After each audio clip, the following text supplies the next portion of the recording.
It says you are live on YouTube. I'm in a meeting right now. Okay, thank you. Thank you, Christy. I'm going to open our meeting, so welcome to everyone. First of all, welcome to anyone in the public who may be watching. This meeting is live streamed. It's a regular meeting of council and dated May the 4th, 2021. And so we welcome any other people who may be watching, and also our staff and our council. So I'm going to go ahead and officially open this meeting. And to do that, I have a motion.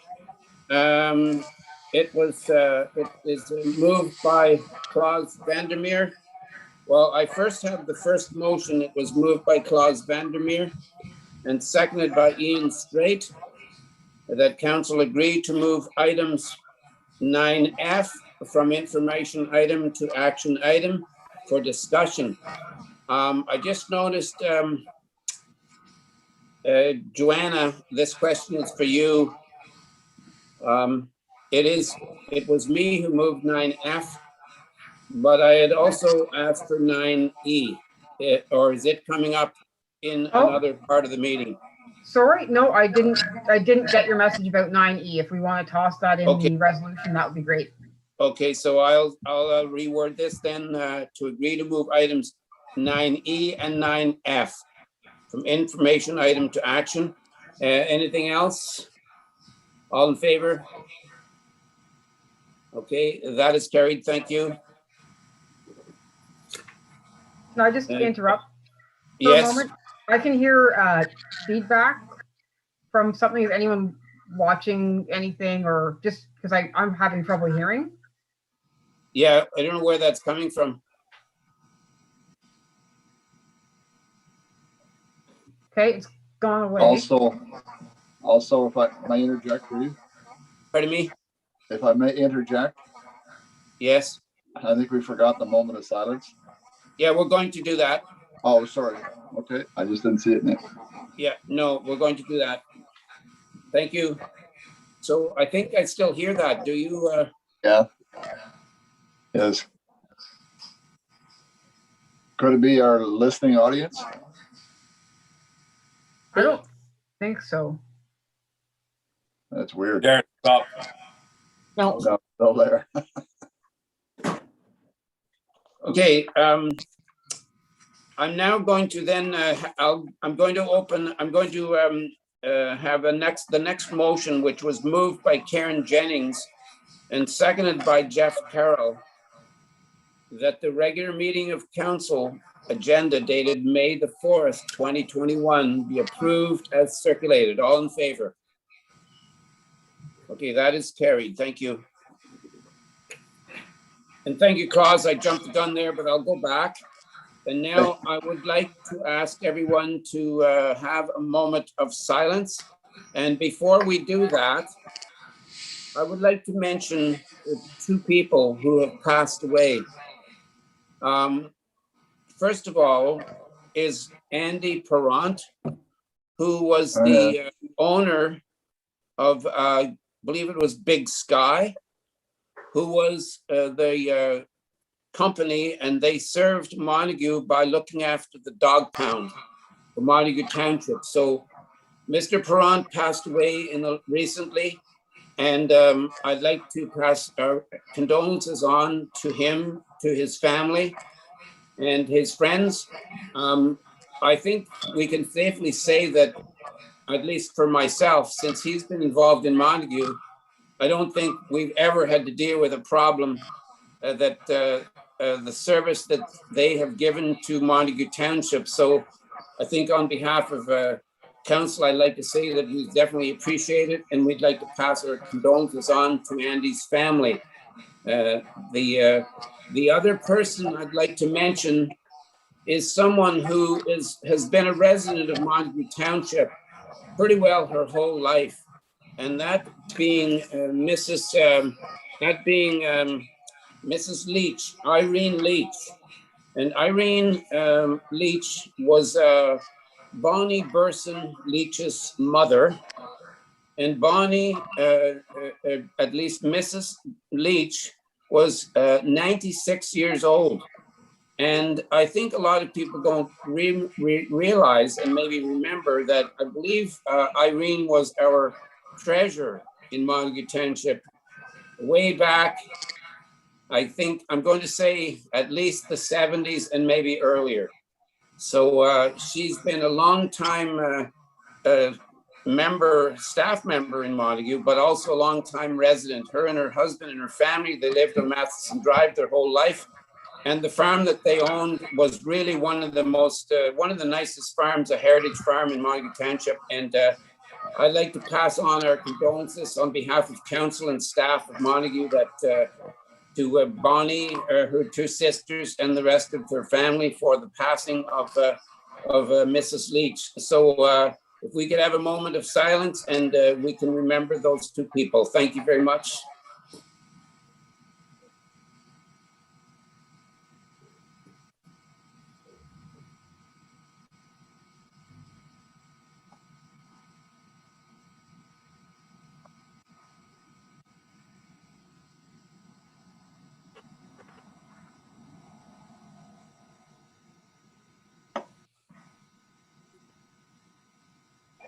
Thank you, everybody. Now, before we get into the rest of the meeting, I'd like to also, I wish we could track down that noise that's happening.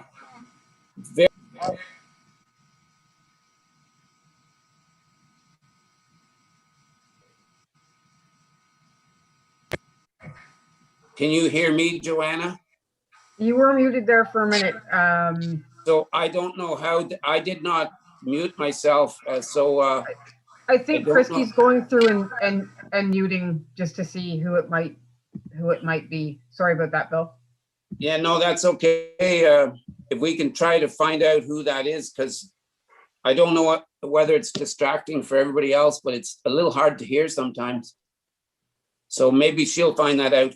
Anyways, I was going to say, on a really I'd say a very happy and exciting note in Montague Township this coming week. We have a pretty amazing event that's happening. And to help recognize that, I have a certificate that we will be passing on to Mrs. Fisher. We do have a resident. She's still living in her home, I understand. Again, another long-term resident of Montague Township, and that being Kathleen Joan Fisher. And Mrs. Fisher is going to be celebrating her 100th birthday this week. And I have a certificate that I have signed on behalf of Reeve and Council. And if I can just read it, please. It's titled at the top, Township of Montague. The Reeve and Council of the Township of Montague wish to offer congratulations to Kathleen Joan Fisher on the occasion of her 100th birthday, May the 10th, 2020. And I've signed it on behalf of all of council. And again, it's pretty amazing.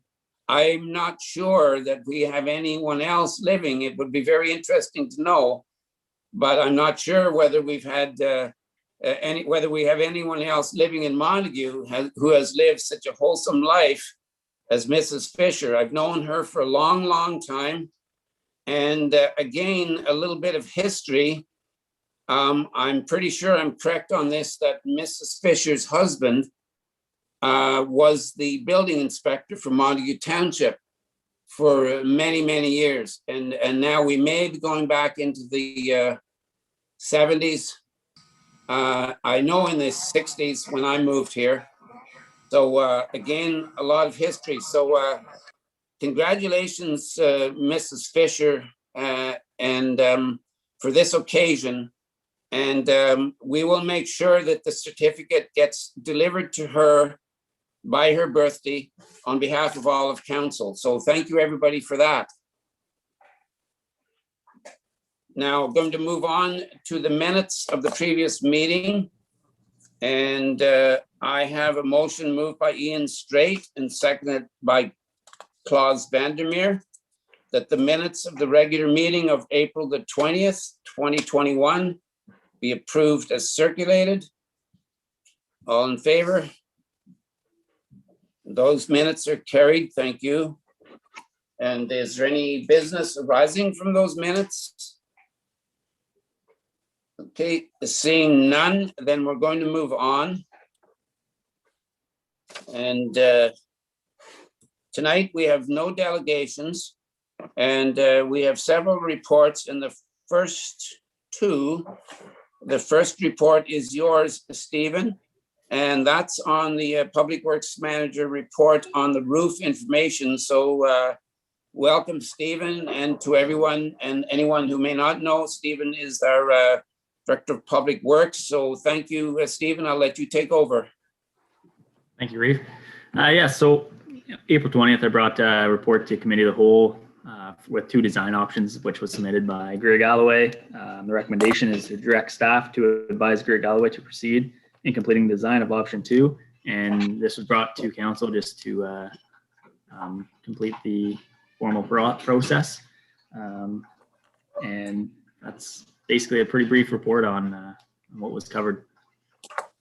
Okay, I do have a motion here. I'll read it and then we'll see if there's any comments, questions. This is the first one. Sorry. Yep,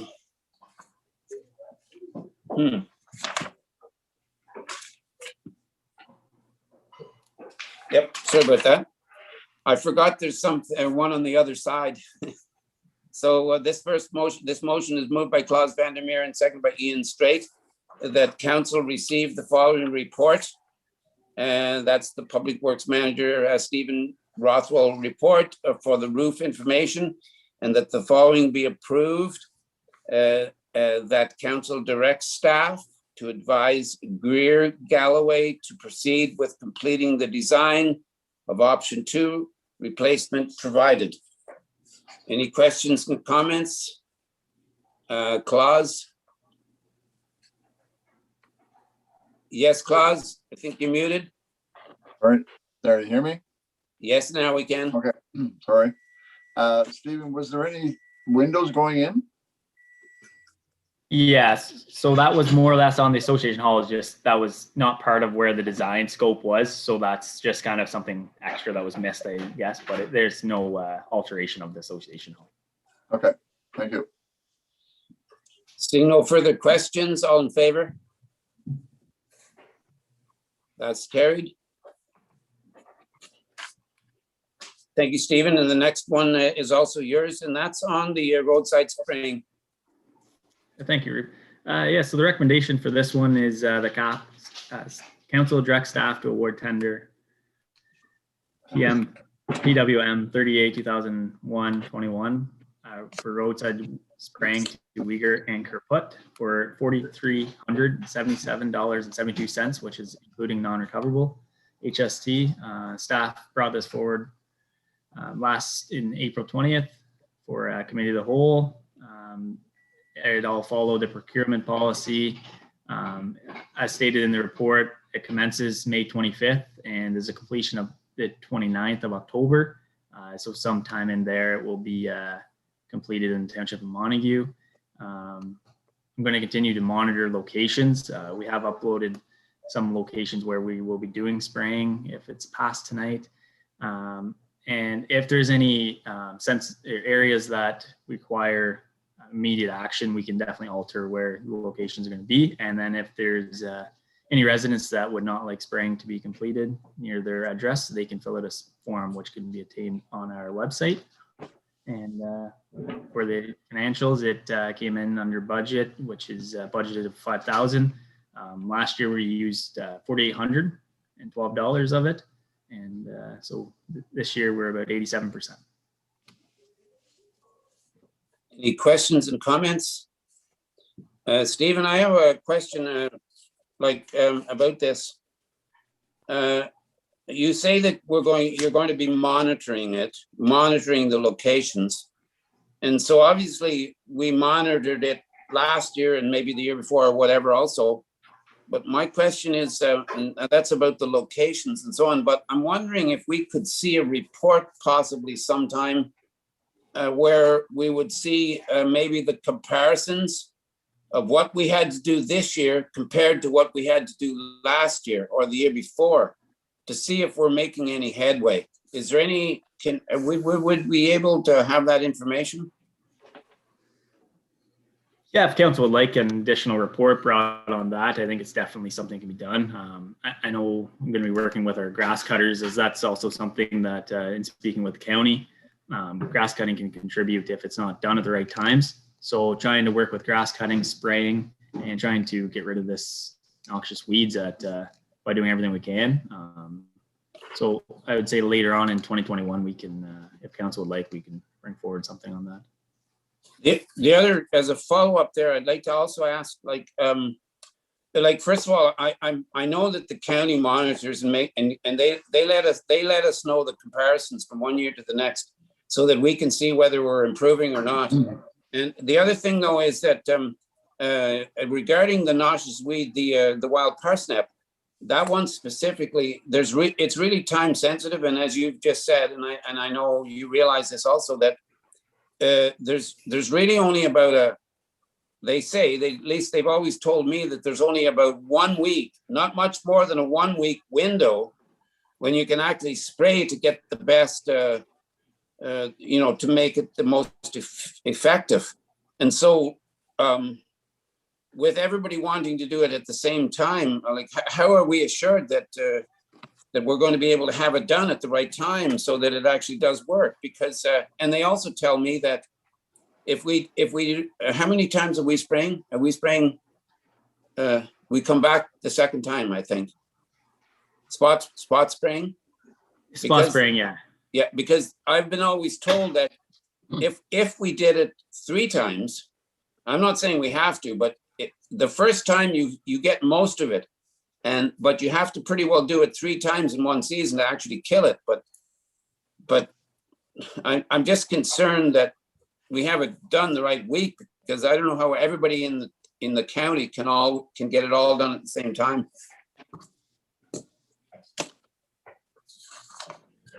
Yeah, I think it's kind of one of those things. There's, like anything, there's always an optimal time to complete one thing. It's going to be effective no matter when it's done. Maybe it's 90% effective that 1 week, 80% effective weeks before, weeks prior. It's one of those things that it's, we're trying to do something the best we can to exhaust it. And that's the main thing, is it's not going to waste by spraying outside of that 1 week window where it's the most effective. Yeah, because the other thing was that I was also told, and I guess we're told all of this because the county's been doing this longer than we have, but if you mow at the wrong time, you can actually be spreading the weeds. That's correct. That's only my concern. That's why my concern is that if it got really, really too late, or it was way too early, and we did it at the wrong time, we would actually be making it worse. And that's what we found out, I believe, in the first year we started spraying at the county. So I just wanted to mention those things. Anything else on this then? Is that all your report then, Stephen? That's correct. Okay, thanks. Then this motion was moved by Jeff Carroll and seconded by Karen Jennings, that the council receive the roadside spraying report, and that the following be approved: that council directs staff to award tender PW-M-38-2021-21-EO roadside spraying to Weger and Corpet for $4,377.72, including non-recoverable HST. All in favor? Okay, that's carried. Thank you, Stephen. And the next one then, moving on, is going to be yours, Joanna. Okay, so And this one about is on the summer students hired. Thank you. Yeah, so this is about hiring summer students, and we're happy to announce that we have hired 3 summer students for this summer. One to help with the administration, and 2 to help with the public works crew. They will be starting May 10th and ending, I believe, 14 weeks later, August 27th, I believe, are the dates. So I just want to let you know that we have hired some staff, and I can speak in terms of the administrative staff. We're going to try to get the summer student to get a feel for each of the departments, and we're going to give them a little bit of work from each department so they get a sense for our roles and responsibilities to help train and teach them. And then with the public works students, they'll be doing things like flagging, grass cutting, and other duties sort of as assigned. All of the students do come from this area, so that's really good for us. And I also just wanted to make mention of the fact that we did have some really, really excellent candidates, but unfortunately they weren't eligible because they were high school students, and that didn't match what we were looking for in the grant. But we are talking about internally sending out letters to those students saying, we couldn't hire you because you were not eligible at the time, but you have a really great resume, please apply again when you are eligible, just to give them some sort of hope for the future. And so we continue to have some great students apply. And we are still awaiting to hear if the grant has been awarded for those students, hoping to hear very soon. Okay, thank you, Joanna. Open up to council. Any questions? Claus? Thanks, Reeve. Joanna, do you send a posting of these positions to the universities? I'm trying to remember what we did. I don't believe we did this year, but we can mark it down for something to do the follow, like next year. So you just put an ad in the local newspaper then? Yeah. Okay. I think it's amazing the number of students you had apply. I think it's very amazing. Yeah, sorry, I just Christy just confirmed we did send to Algonquin and St. Lawrence College. Okay. So we did send to a couple. So thank Claus.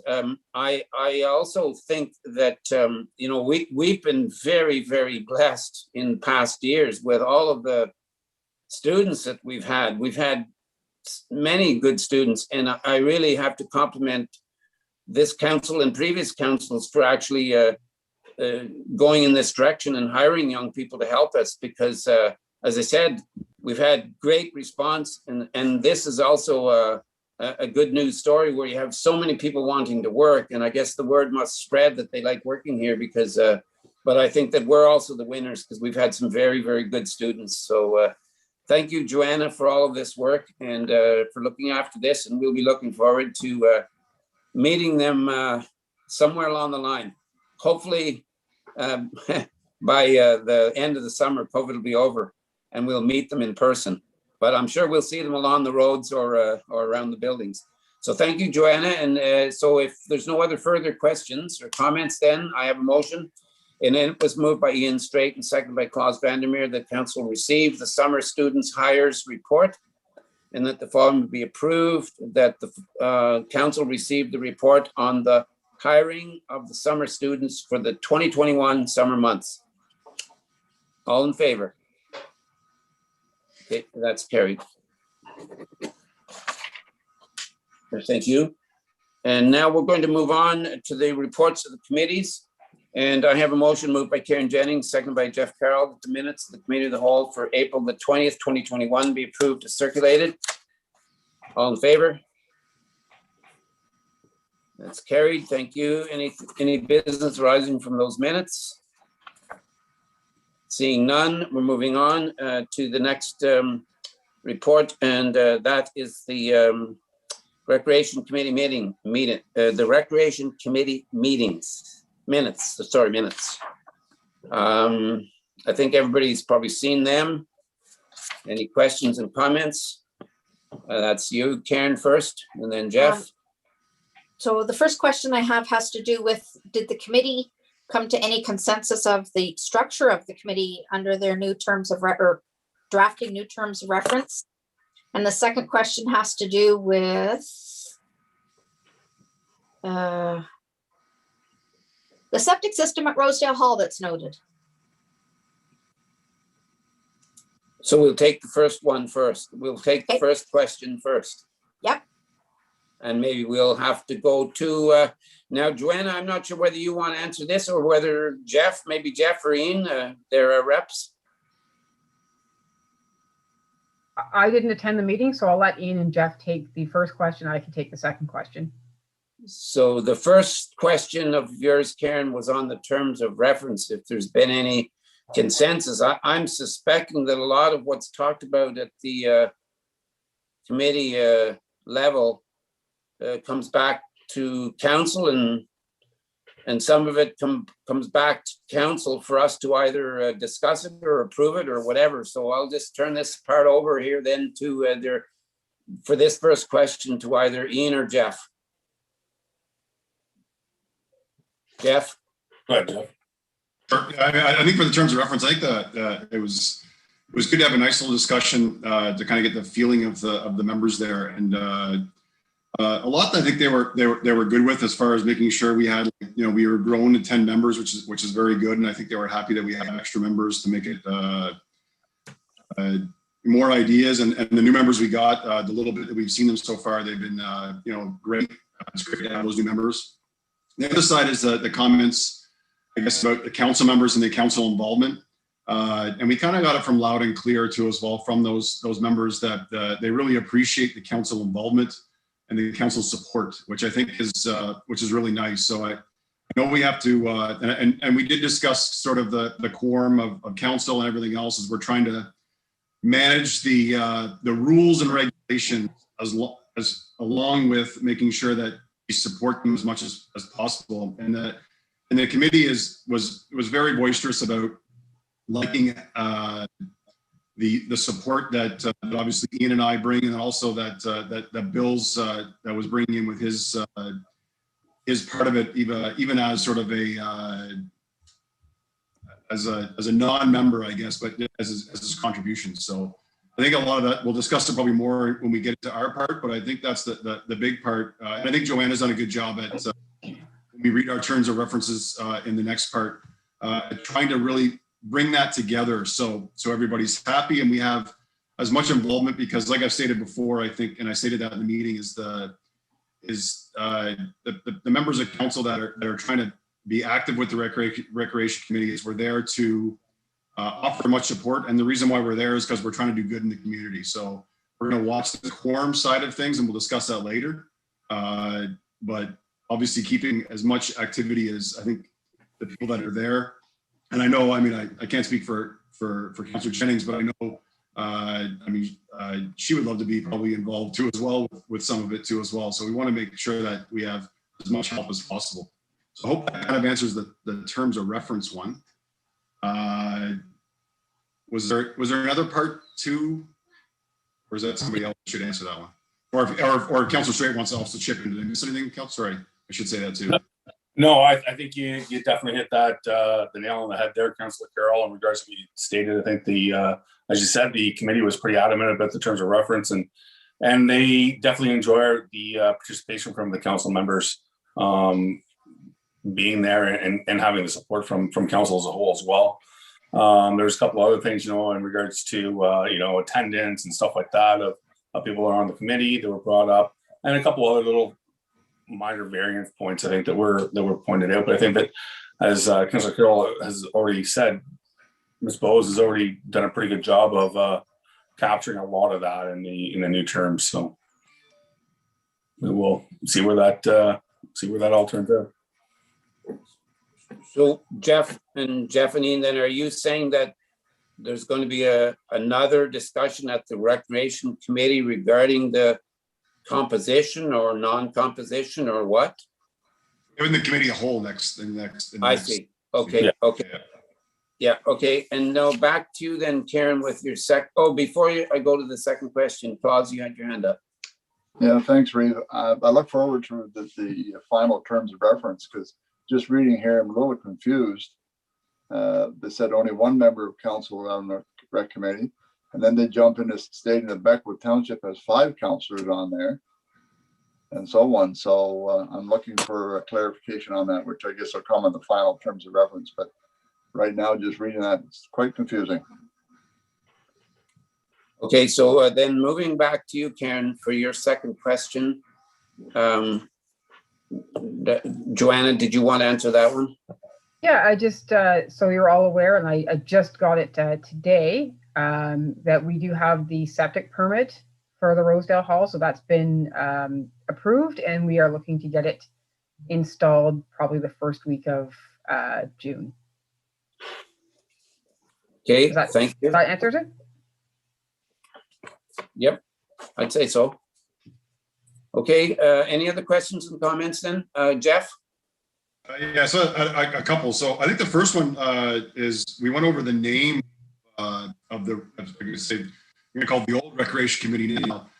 So the new name, and it was, you know, we got lots of great feedback, and it was a great sort of discussion too as well. And after all that, one member picked up an idea that was quite good. So the new name of the committee is the Montague Recreation and Culture Committee. So to really try to encompass recreation and also some of the ideas of the cultural ideas that we're trying to do. So that will be the new name of it, the Montague Recreation and Cultural Committee. Ooh, so that's kind of exciting to kind of rebrand it to kind of move us ready for the future. And under that sort of new committee, and announcing off the success from the Santa Claus parade, a lot of great discussion about the flag idea. We have the flags, which is fantastic. They're ready to go. We're going to try distributing them into 3 different locations. One being one of our old Reeves and Mr. McTavish. We're going to do it at his place in the Anne Arundel area, which is fantastic. That'll really cover a lot of that area. Also the Civitan, and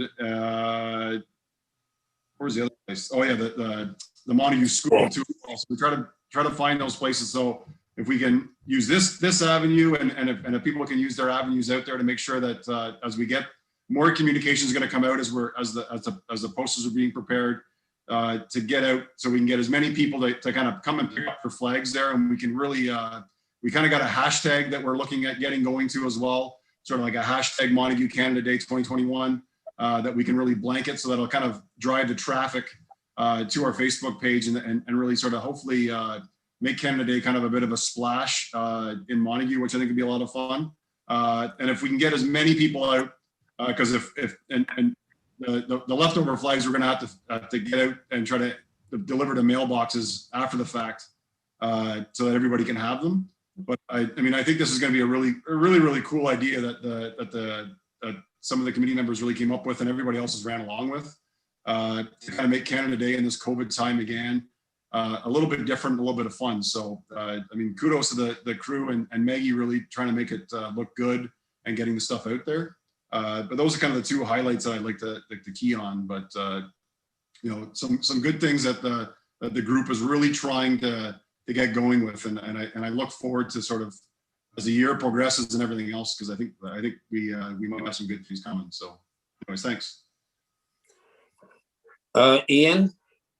Yeah, it's kind of go along with Jeff saying, you know, over this past week, there's been, I'm going to say, a lot of interaction between the recreation group around the committee and trying to get this all planned and everything else. And it's really good. You can see the excitement and the enthusiasm that's there, you know, amongst all the members right now. And, you know, they're really putting a lot of effort and a lot of thought into this to make it all work. And it's really great to see.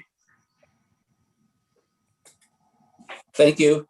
I did see in the minutes, I just don't have them in front of me, but I did read them today, and it did say in the minutes that it was acknowledging the monetary fund by the Recreation Committee. And I'm just wondering if council wants to change that in the minutes before we vote on the minutes, but to add Montague Council and Recreational Committee, because as everybody knows, the funding comes down from the council to the Recreation Committee. I just thought it might be nice to acknowledge the whole township for getting behind this. And obviously it's the Recreation Committee that came up with the idea and is doing all of the legwork.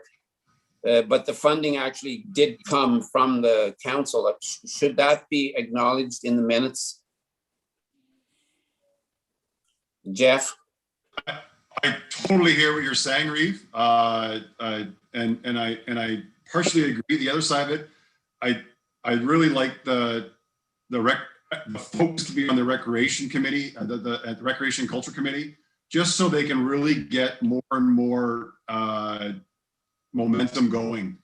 Anyways, I hear what you're saying, but I like the idea of just like, I want to give them that, I don't want to say the glory, but like the emphasis behind and really kind of coming, the positive message really coming from them. So that's my thought, but I mean, I'm open to anybody else that thinks differently. Yeah, well, I totally understand where you're coming from, but I only mention it because, you know, the funding for all of the projects that the Recreation Committee does comes from like all of the taxpayers of Montague. And I only mention it, it's not a big deal, but I have to underscore the importance of what you said.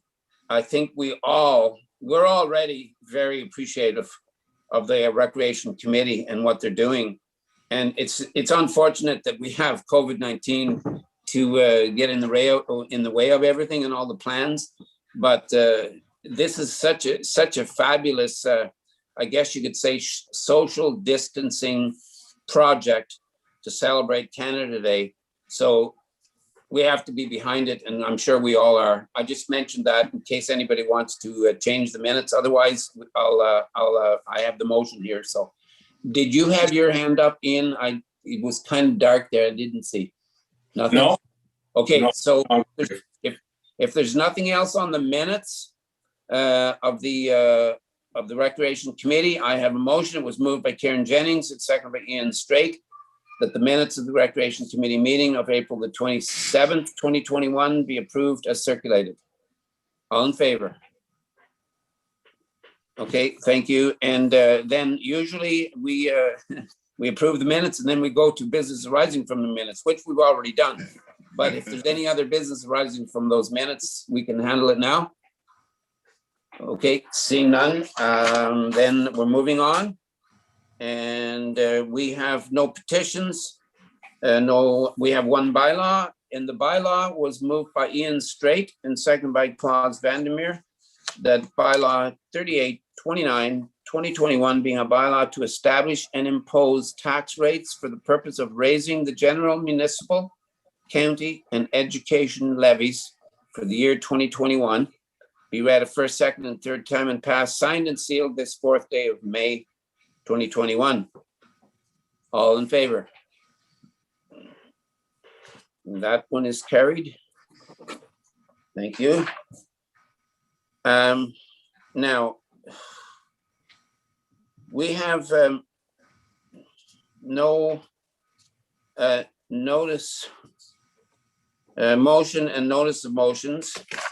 And I guess under the correspondence, we had 2 action items which to be moved forward for action. And the first one is 9A, and that's on the County of Lanark Climate Action Committee terms of reference. Jazz, can you handle that then, Joanna? Yeah, they're just looking for somebody to be the point of contact and I believe attend meetings for that climate action committee. And because I do have, designated. sorry. They're just looking to designate someone for that position. Because I do have a motion, and it was, the motion is moved by Karen Jennings and seconded by Jeff Carroll that council select a representative for the Climate Action Committee. I guess we could go ahead and pass this motion as it is, and then we can choose somebody. Is that okay? Yeah. Okay, before we do that, Claus, I see your hand up. Is this something that a person can volunteer for? I think I really think that it can be any one of the 5 of us. Okay, I'd like to put my name forward. Okay, so I'll deal with this motion first. Okay, sorry. No, that's okay. I'm bad. So it was moved by Karen Jennings and seconded by Jeff Carroll that council select a representative for the Climate Action Committee. All in favor? And that is carried. Thank you. And now we can do that. So Claus, you put your name in. Jeff? Correct. I was just gonna say I'll nominate Klaus, so he doesn't have to put his name in. Okay, Thanks. Anybody can put their name in. So Claus, you put your name forward. Anyone else? I would have, but I don't need to. Claus, that would be great. We do have a mover here by Jeff Carroll, and second, if we can get a seconder, then we'll, then this is seconded by Karen Jennings, that Claus Vandermeer be this representative on the climate action plan. All in favor? Okay, and that's carried. Did we need a separate motion for that, Joanna, or is that just consensus? Is that okay? We had a mover and a seconder. Pardon me? We had a mover and a Oh, seconder. yeah. So, all right. So So then we're good. that's been carried, and that's been carried. So thank you, Claus, for that. And the next one is the council assigned tasks. Joanna, anything on that then? Nothing in particular that I have to point out. I Oh. just assume you guys have gone through it, and if you have any questions, you can ask.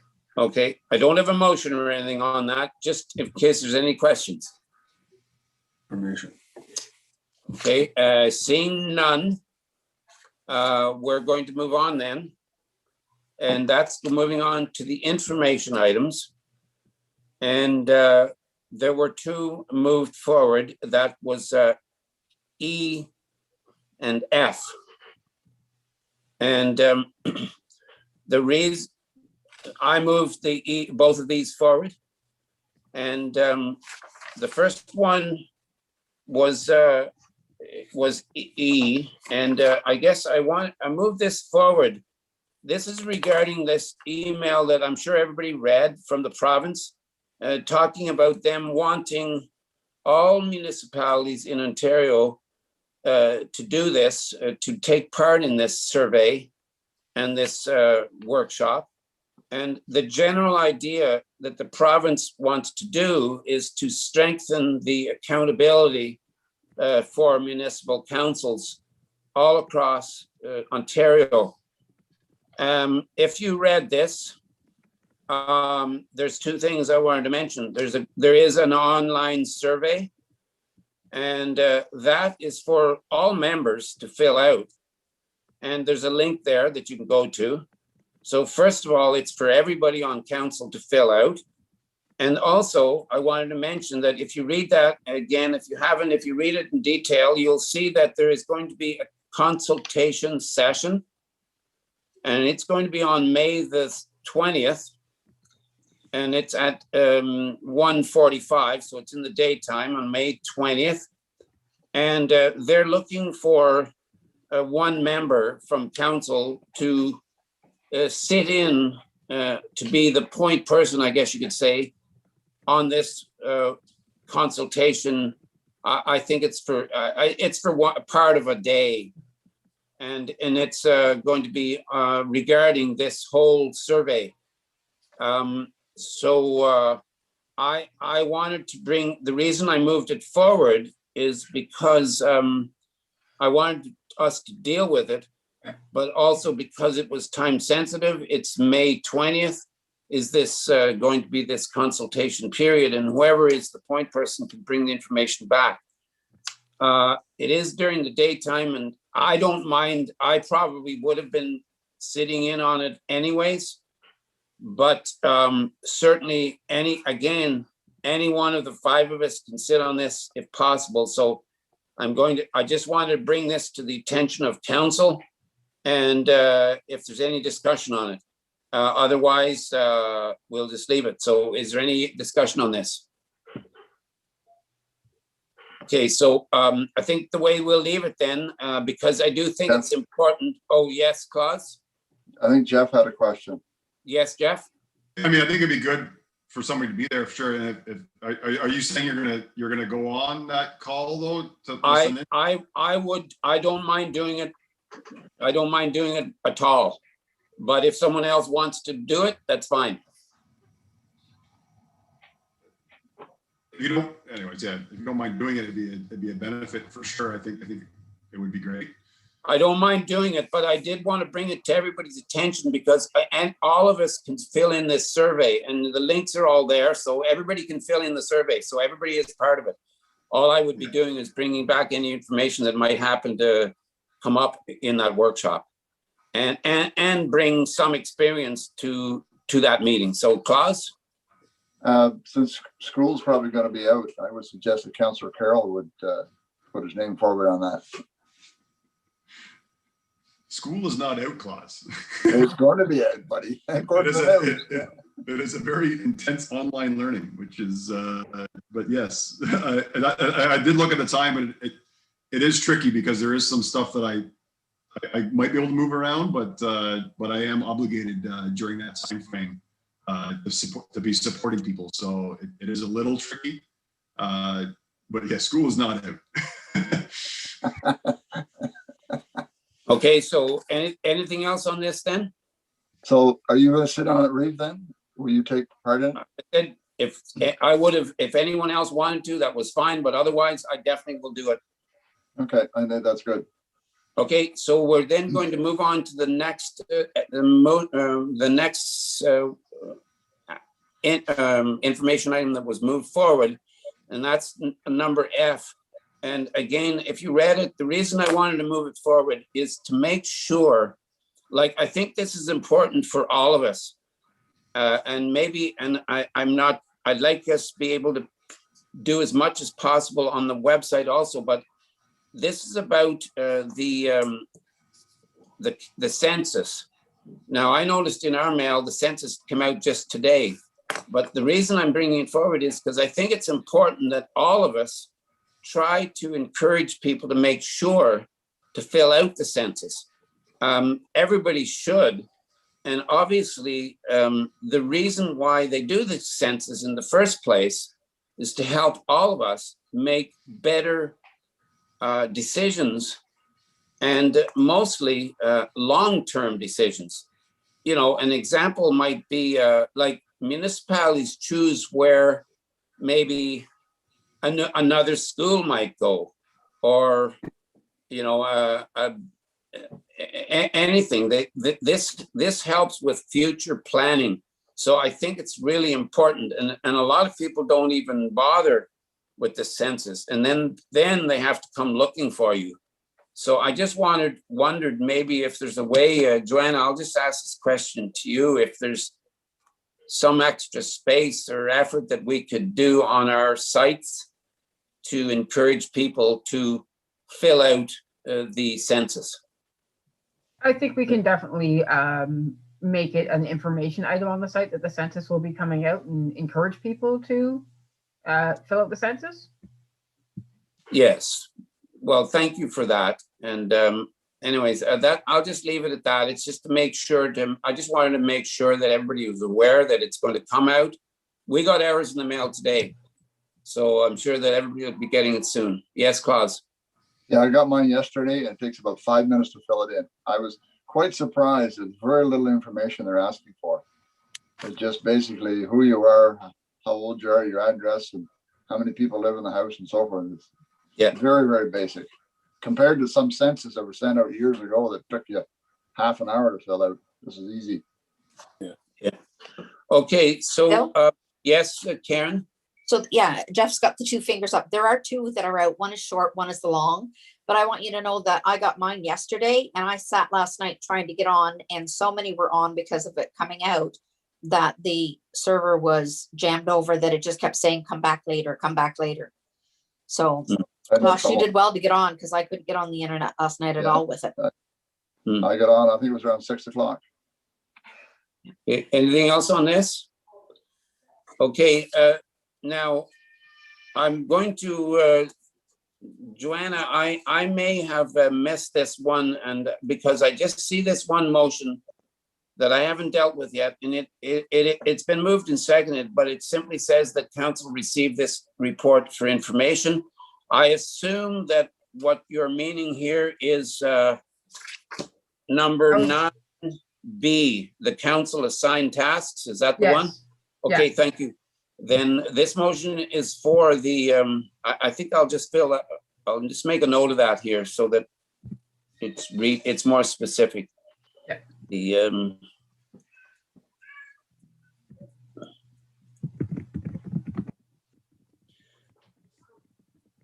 so this motion was moved by Klaus Vandermeer and seconded by Ian Straight that the council receive the council assigned tasks report for information. All in favor? And that's carried. Thank you. Before we adjourn the meeting, and we're at the end, before we do adjourn the meeting, because we have no unfinished and other business, I will ask you, Christy, if or Joanna, if we have any questions from the public. I have one question here. Mm-hmm. It says, question for tonight's council meeting. In the council assigned task list from September 15th, it says staff were directed to review internet connections at the Civitan Club. Are they still looking into getting internet at Rosedale Hall? So I can, Good question. And I see Joanna, she's really wanting to deal with this. I can say that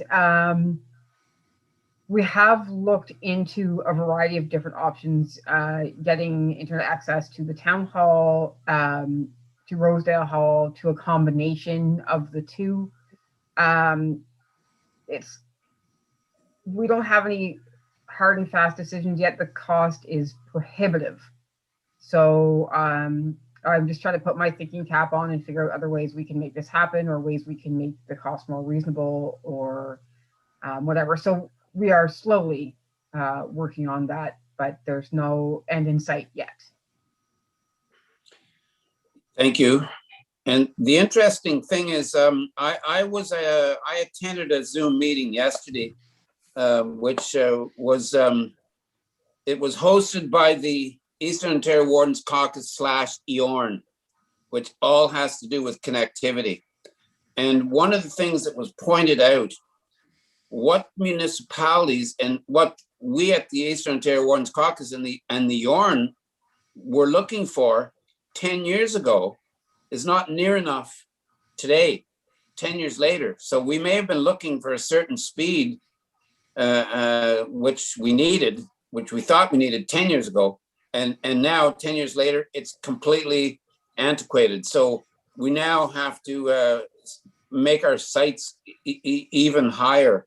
So it's pretty interesting, like what you might be looking for, you have to look a lot higher. So and one of the reasons that they gave was that over the last 10 years, one of the things that has caused us to actually need much more now was because of Netflix. This was the reason why they gave that cause. And there will be lots more news coming out from Eastern Ontario Wardens Caucus and EORN. I know that they're probably going to be sending information out that I will make sure that it gets to our council meeting, the next council meeting, for information. This was just yesterday. So the EORN, was organized by the Eastern Wardens Caucus quite a few years ago. It has to do with internet, broadband connectivity, so on. And one of the things that they're looking for now is provincial and more provincial and federal funding. And they're actually going for much more than what they asked for 10 years ago. So it'll be like, Joanna, I think the more you look into Rosedale Hall and other places, the more we might find out that we actually even need more than we're looking for. So, and that is for like 10 and 20 years from now.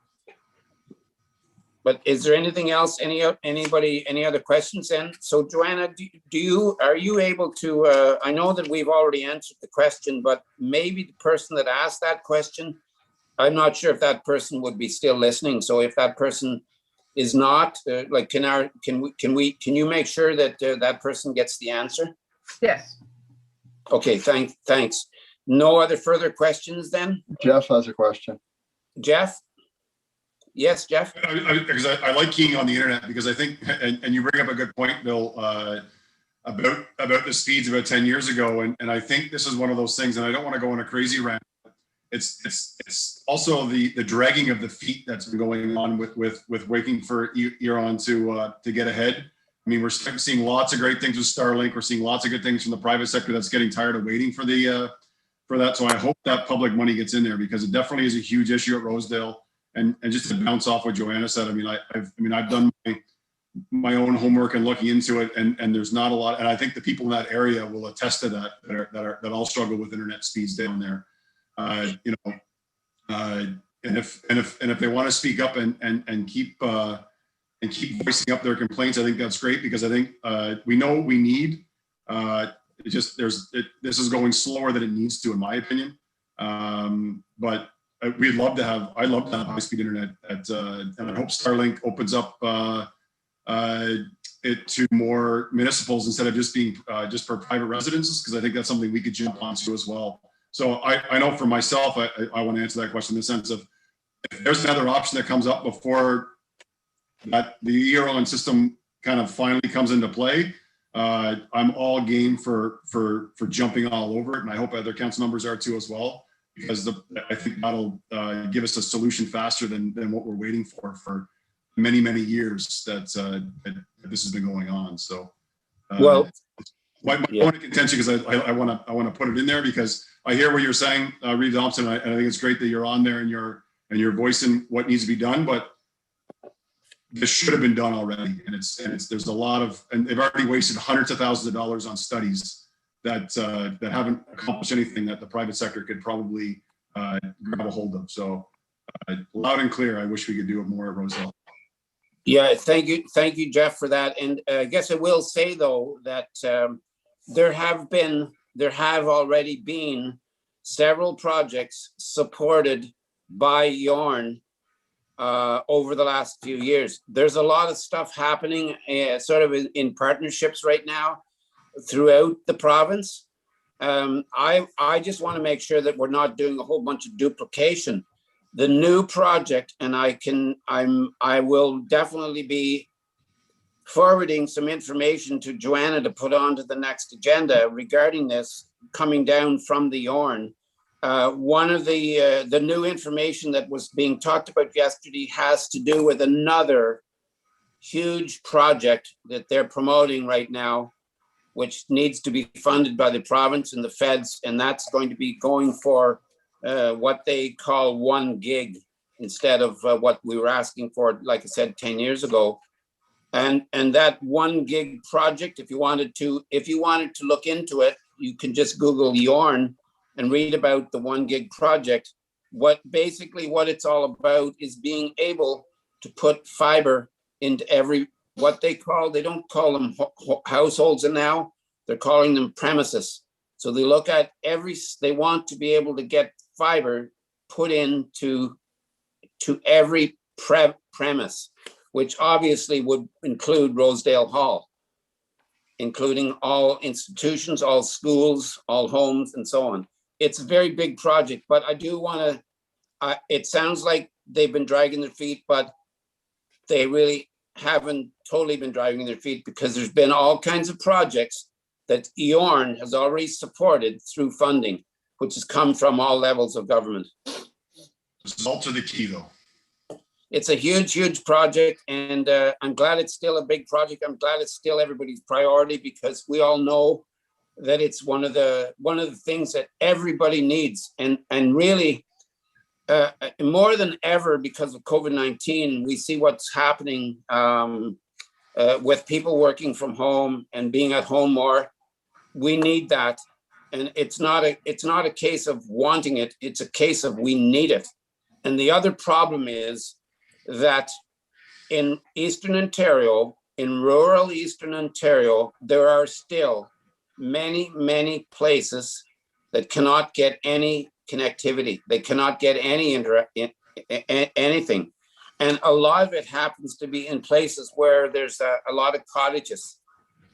And I was told yesterday that a third of rural Eastern Ontario, still can't get good coverage. So it's still a big project, and I'm glad, but we can have another discussion, I think, at the next meeting, and I'll make sure that the press releases that come out from Yorn that is on our, hopefully on our next meeting. So no other questions then? Seeing none, that's the end of this meeting, and I have a motion. It was moved by Ian Straight and seconded by Claus Vandermeer. That this meeting do now adjourn at 7:01 p.m. until 6 p.m. Or until the call of the reeve, subject to need. All in favor? Okay, and that's carried. Thank you. So we're going to just take, I think, 2 minutes. Okay, we'll take 2 minutes to change over, and then we'll go to our committee of the whole meeting. Okay.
Are you there, Claus?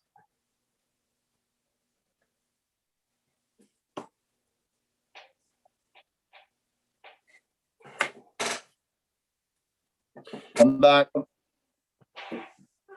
Are we still live, Joanna?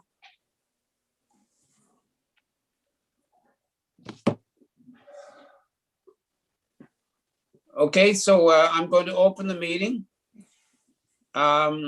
Again, welcome to any public who may be watching this committee of the whole meeting of May the 4th. So welcome everybody as we are live streaming. And that's to all of the public and our staff and their council. So the meeting is now open and I have a motion. It was moved by Karen Jennings and seconded by Jeff Carroll, that the committee of the whole agenda dated May the 4th, 2021 be approved. All in favor? Carried. Thank you. I will remind all of council that if you have any disclosure of interest, you can declare it now or any time during the meeting. And the first, we don't have any delegations tonight, but we have actually about 6 municipal officer reports. And the first one is going to be a brief update on our official plan policy. And I do believe that we have our planning consultant, Forbes Simon, with us. So welcome, Forbes. And we're going to put you to work immediately. And you can deal with the first report. So thank you very much, Forbes. It's a pleasure to be back before you this evening, Reeve and Council. It's good to see everybody. Over the last few months since the last time we met, we've been creating the actual policy changes to the official plan and have presented them in the official plan amendment format. It's attached to my report this evening. Just by way of background, I've been working with Carl and Joanna, both who I have a tremendous amount of respect for. And this has sort of been a collaborative effort where we've worked together to come up with these policies for council's consideration. At this evening's meeting, Reeve, the request is simply to table this report. We don't expect council to go through the 17 pages of the amendment tonight. We would like to schedule another night later in the month after you've had a chance to review the document, to go through it in detail, and then to make any necessary changes that council sees appropriate at that time. The idea is that once council has put their stamp on the official plan amendment document, we would then circulate it to the government agencies, as well as host or schedule and host a public meeting to introduce the amendment to the broader community. Following that, I would come back to you with a report outlining the nature of the comments that we received and a recommendation to modify or amend any of the policies that are in the document. Once we get to a point where we've had council review it, the public review it, and the agencies review it, and we've made whatever necessary changes, that would be the point at which council would adopt the official plan amendment. And then, as you know, it would go off to Lanark County for final approval. Reeve, I appreciate that you have a busy evening this evening. I don't know if there's too much more I have to add at this time, though I am happy to answer any questions if people have any. Thank you, Forbes. I also want to say that we do also have our planner, Carl Grinke, with us. So thank you, Carl. We've got lots of backup if we have any questions tonight from both of you. So I'll just open it up first before I read this motion that we do have for this. I'll just open up to make sure there's no comments or questions right now from council. Yes, Claus. Thanks, Forbes. Just off the top of my head, question and so forth. There's been quite a bit of talk lately about the Conservation Authority setting some new rules and regulations on wetlands and so forth. Does that affect anything on our official plan? No, it doesn't, Counselor. That's more about who reviews the documents and who comments, as opposed to what the actual policy is. The policy doesn't change whether it's the Conservation Authority reviewing it or you have some third-party consultant. The policies are all the same. Okay. It doesn't change the policies. Okay, because I do think in the future we should have some discussion about conservation authorities changing some of the things that they're changing as far as wetlands goes and that. But that'll be a different topic. That's a different topic altogether, sir. Okay, thank you. And Forbes, I'd like to also ask, when we give the draft official plan amendment to do we give it to the county first and have them look at it and then send it to the province? Because obviously the province has to see it too. So do we send it to the county first, or do we send it to both of them at the same time?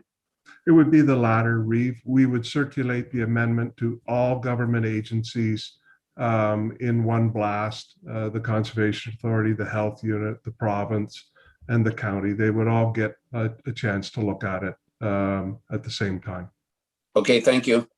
So seeing no further questions, then Forbes and Carol, I appreciate all the work that you guys have done. And this will be just another step in the process, I guess. But I do have a motion. It was moved by Ian Straight and seconded by Klaus Vandermeer, that the Committee of the Whole receive the brief update on official plan policies report, and that the following be recommended to Council. That Council receive the draft official plan amendment for the 2020-2021 Montague Township official plan update, and direct staff and the consultant planner to schedule the public meeting to solicit public comments on the draft official plan amendment. Further, that the consultant planner be directed to circulate the draft official plan amendment to the prescribed agencies for review and comment. Any further questions then? All in favor? And that one's carried. So thank you to both of us. And I'm not sure, Joanna, do we need Forbes or Carl for anything else?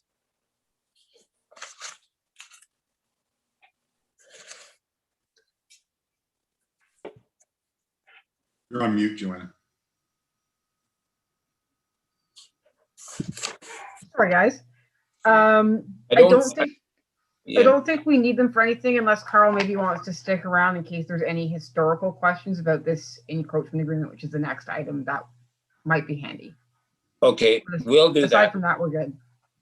Well, he's not rushing to any hockey game tonight to watch any hockey game, so. Looks So like thank Jeff has you, a question. Yeah, thank you, Forbes, for all your work so far on this. Thank you very much, Reeve. I believe Jeff has a question. Hey, Bill. Yep, well, sorry, Jeff, yep. Are we making another date tonight, or is that going to be sort of for this special meeting? Or is that something that will be discussed with Forbes and Joanne, and she'll put those dates out, or? Can I take that, Forbes? Yes, please do. Yeah, so the special meeting is at the call of the Reeve. I was sort of contemplating somewhere around the last week of May to give everybody time to digest everything that you've just received in your package. I think that gives us sufficient time to review and then have that special meeting for you folks to discuss. And then we would also at the same time probably circulate for the public meeting, which has a period of time it needs to be circulated to the public for. So we'll work out those timeframes and let you know, but the intent is probably the end of May.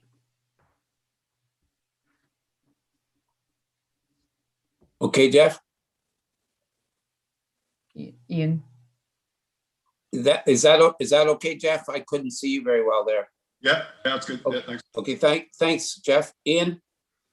Yeah, I was just wondering, Forbes, why as we go through this document, if we have any questions or concerns about anything, would you like emails sent to Joanna so it can be distributed and maybe answered prior to, or?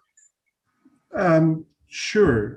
If that's going to help move the process forward, if you send any questions or comments to Joanna, and then at least I'll have a heads up of where your thoughts are before the meeting, and if there's a need, I can do a bit more research in preparation. All right, thanks. Okay, then thank you very much for this, Forbes. Thank you very much, Reeve, We're going to move- Council. Good Yep. seeing everybody. Good night. Yeah, good night, Forbes. We're going to then move on to 3B, and that's yours, Joanna. That's on the encroachment agreement, 4 and 6 4th Street. Okay, so just essentially what's happened is there has been an application for a lot addition, which was granted conditionally by the county. As one of the conditions for this lot addition, there is an encroachment agreement required to be signed between the owners and the town.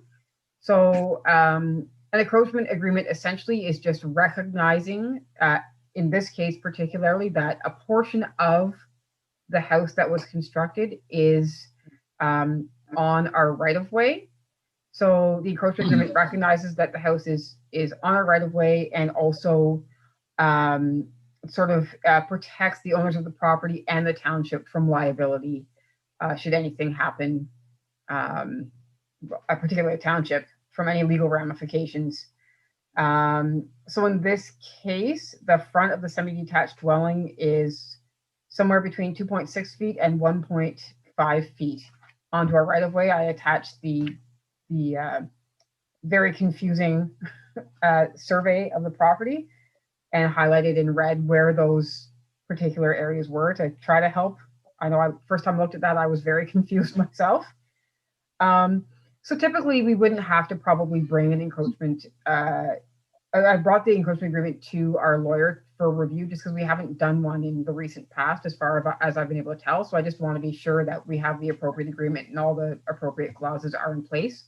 We normally would not have to get a legal opinion on this, but I just want to be sure that it's set up for the future if we do have to do that. So just waiting for a lawyer to get back with final comments to be sure this is okay, but looking for permission to go ahead and get that signed so that these people can complete their lot addition.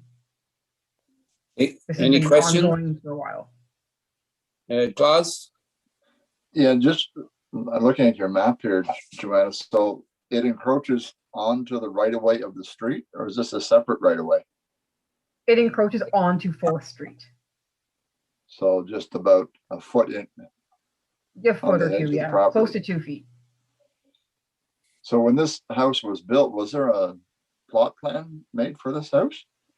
So I'm going to let Carl take the history on this, but essentially I believe, I mean, if you look at the map, you can see that everything is encroaching on everything else. So they tried to do a lot line adjustment to sort out all the encroachments and make the lots viable lots. So you end up with a very confusing looking survey like this.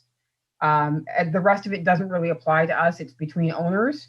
But this one particular portion is an encroachment agreement for ourselves. And it was an attempt to actually straighten out the lot lines to be sure that things were not encroaching where possible. But I don't know if Carl wants to give any more additional history on that. Yes, Carol? Thank you. So I can speak briefly to the planning process there. So my understanding is building permits were issued based on information that was provided to the CBO for a couple of semi-detached dwellings close to that intersection. And sometime later on, I believe it was associated with a sale, a survey revealed that there were a couple of encroachments. So that's where I was brought in after that point, just to sort of see where things are at and what some of the solutions could be, and what the property owners and their lawyers and others had determined would be the appropriate course of action was to, as Joanne had indicated, just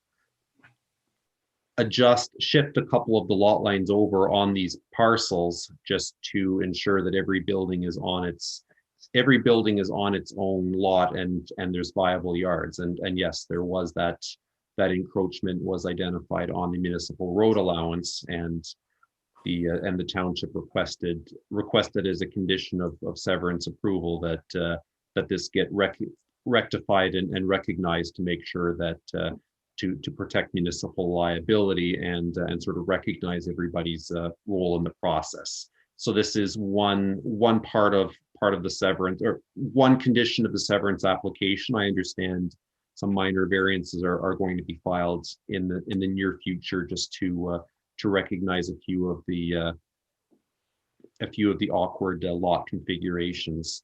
And as far as the historical, it's not as rare as we might think, and certainly in Smith Falls we see it from time to time as well, where we're usually dealing with much older buildings, but it's not all that rare where we find out there's a porch or a corner of a house or something like that that's been situated on the municipal road allowance, and properties have been bought and sold and nobody's ever known about it for quite a while until it eventually gets flagged. So these do happen, and certainly getting the legal opinion before we finalize this is very prudent to make sure the municipality is protected. Any further questions, Ian? Do we know how old is the house that's on here? Is it just recent, or has it been there for 50 years, or I don't know. Carl, do you know? I feel like it's not old. It's not too old, I don't think, but. Yes, Carl? We'd need to verify with the CBO, but I believe it's in the range of 5 to 7 years old, roughly. I don't know exactly, but it's not that old. Oh, yes, Ian? So how do we prevent this, I guess, from occurring? How do we stop this from occurring again? Obviously, we don't want houses built on the road. I guess there's various ways you can deal with it, which is something that I think we can explore between the building official and the planning department. It's not necessarily a palatable politically. It would be before people build, they would be required to get a survey done of their property. So not always a great option given the cost of surveys, but that's how you would stop that from happening. But that can be discussed internally and brought forward to council later. Thanks. Thank you. Oz? Thanks, Ray. Just following Councillor Straight's thoughts there, do we not have, when someone wants to build a house on a lot, a distance there to stay away from lot lines? Has that not been in effect for some time? Yeah, absolutely. That's a zoning bylaw requirement. Some cases we have surveys that are maybe not up to date, or there are not surveys. And like I'm suggesting, to improve the dependability of building things in the appropriate places, we could ask when anybody makes a building permit application, if they don't have a survey on their lot, to have a survey completed. That just adds an additional, probably $2,000 to $5,000 cost right up front. So that's not always the direction that councils want to take. I don't think we need to ask them for a survey. I think we need to ask them for a plot plan where they plan on putting the building. Right. It depends on the size of the lot. If you have a very large lot and you're building in the center of the lot, you probably don't need a survey. But in a situation such as this, with a small lot and large houses, it's probably something that could be looked at. But like I said, that's something we'll have to discuss internally and make those difficult decisions about. Yeah. Okay. Thank you. Yes, Carl? So my understanding, and speaking on a more of a general sense rather than a specific application, is that plot plans do typically be provided, but in the absence of a survey, ultimately the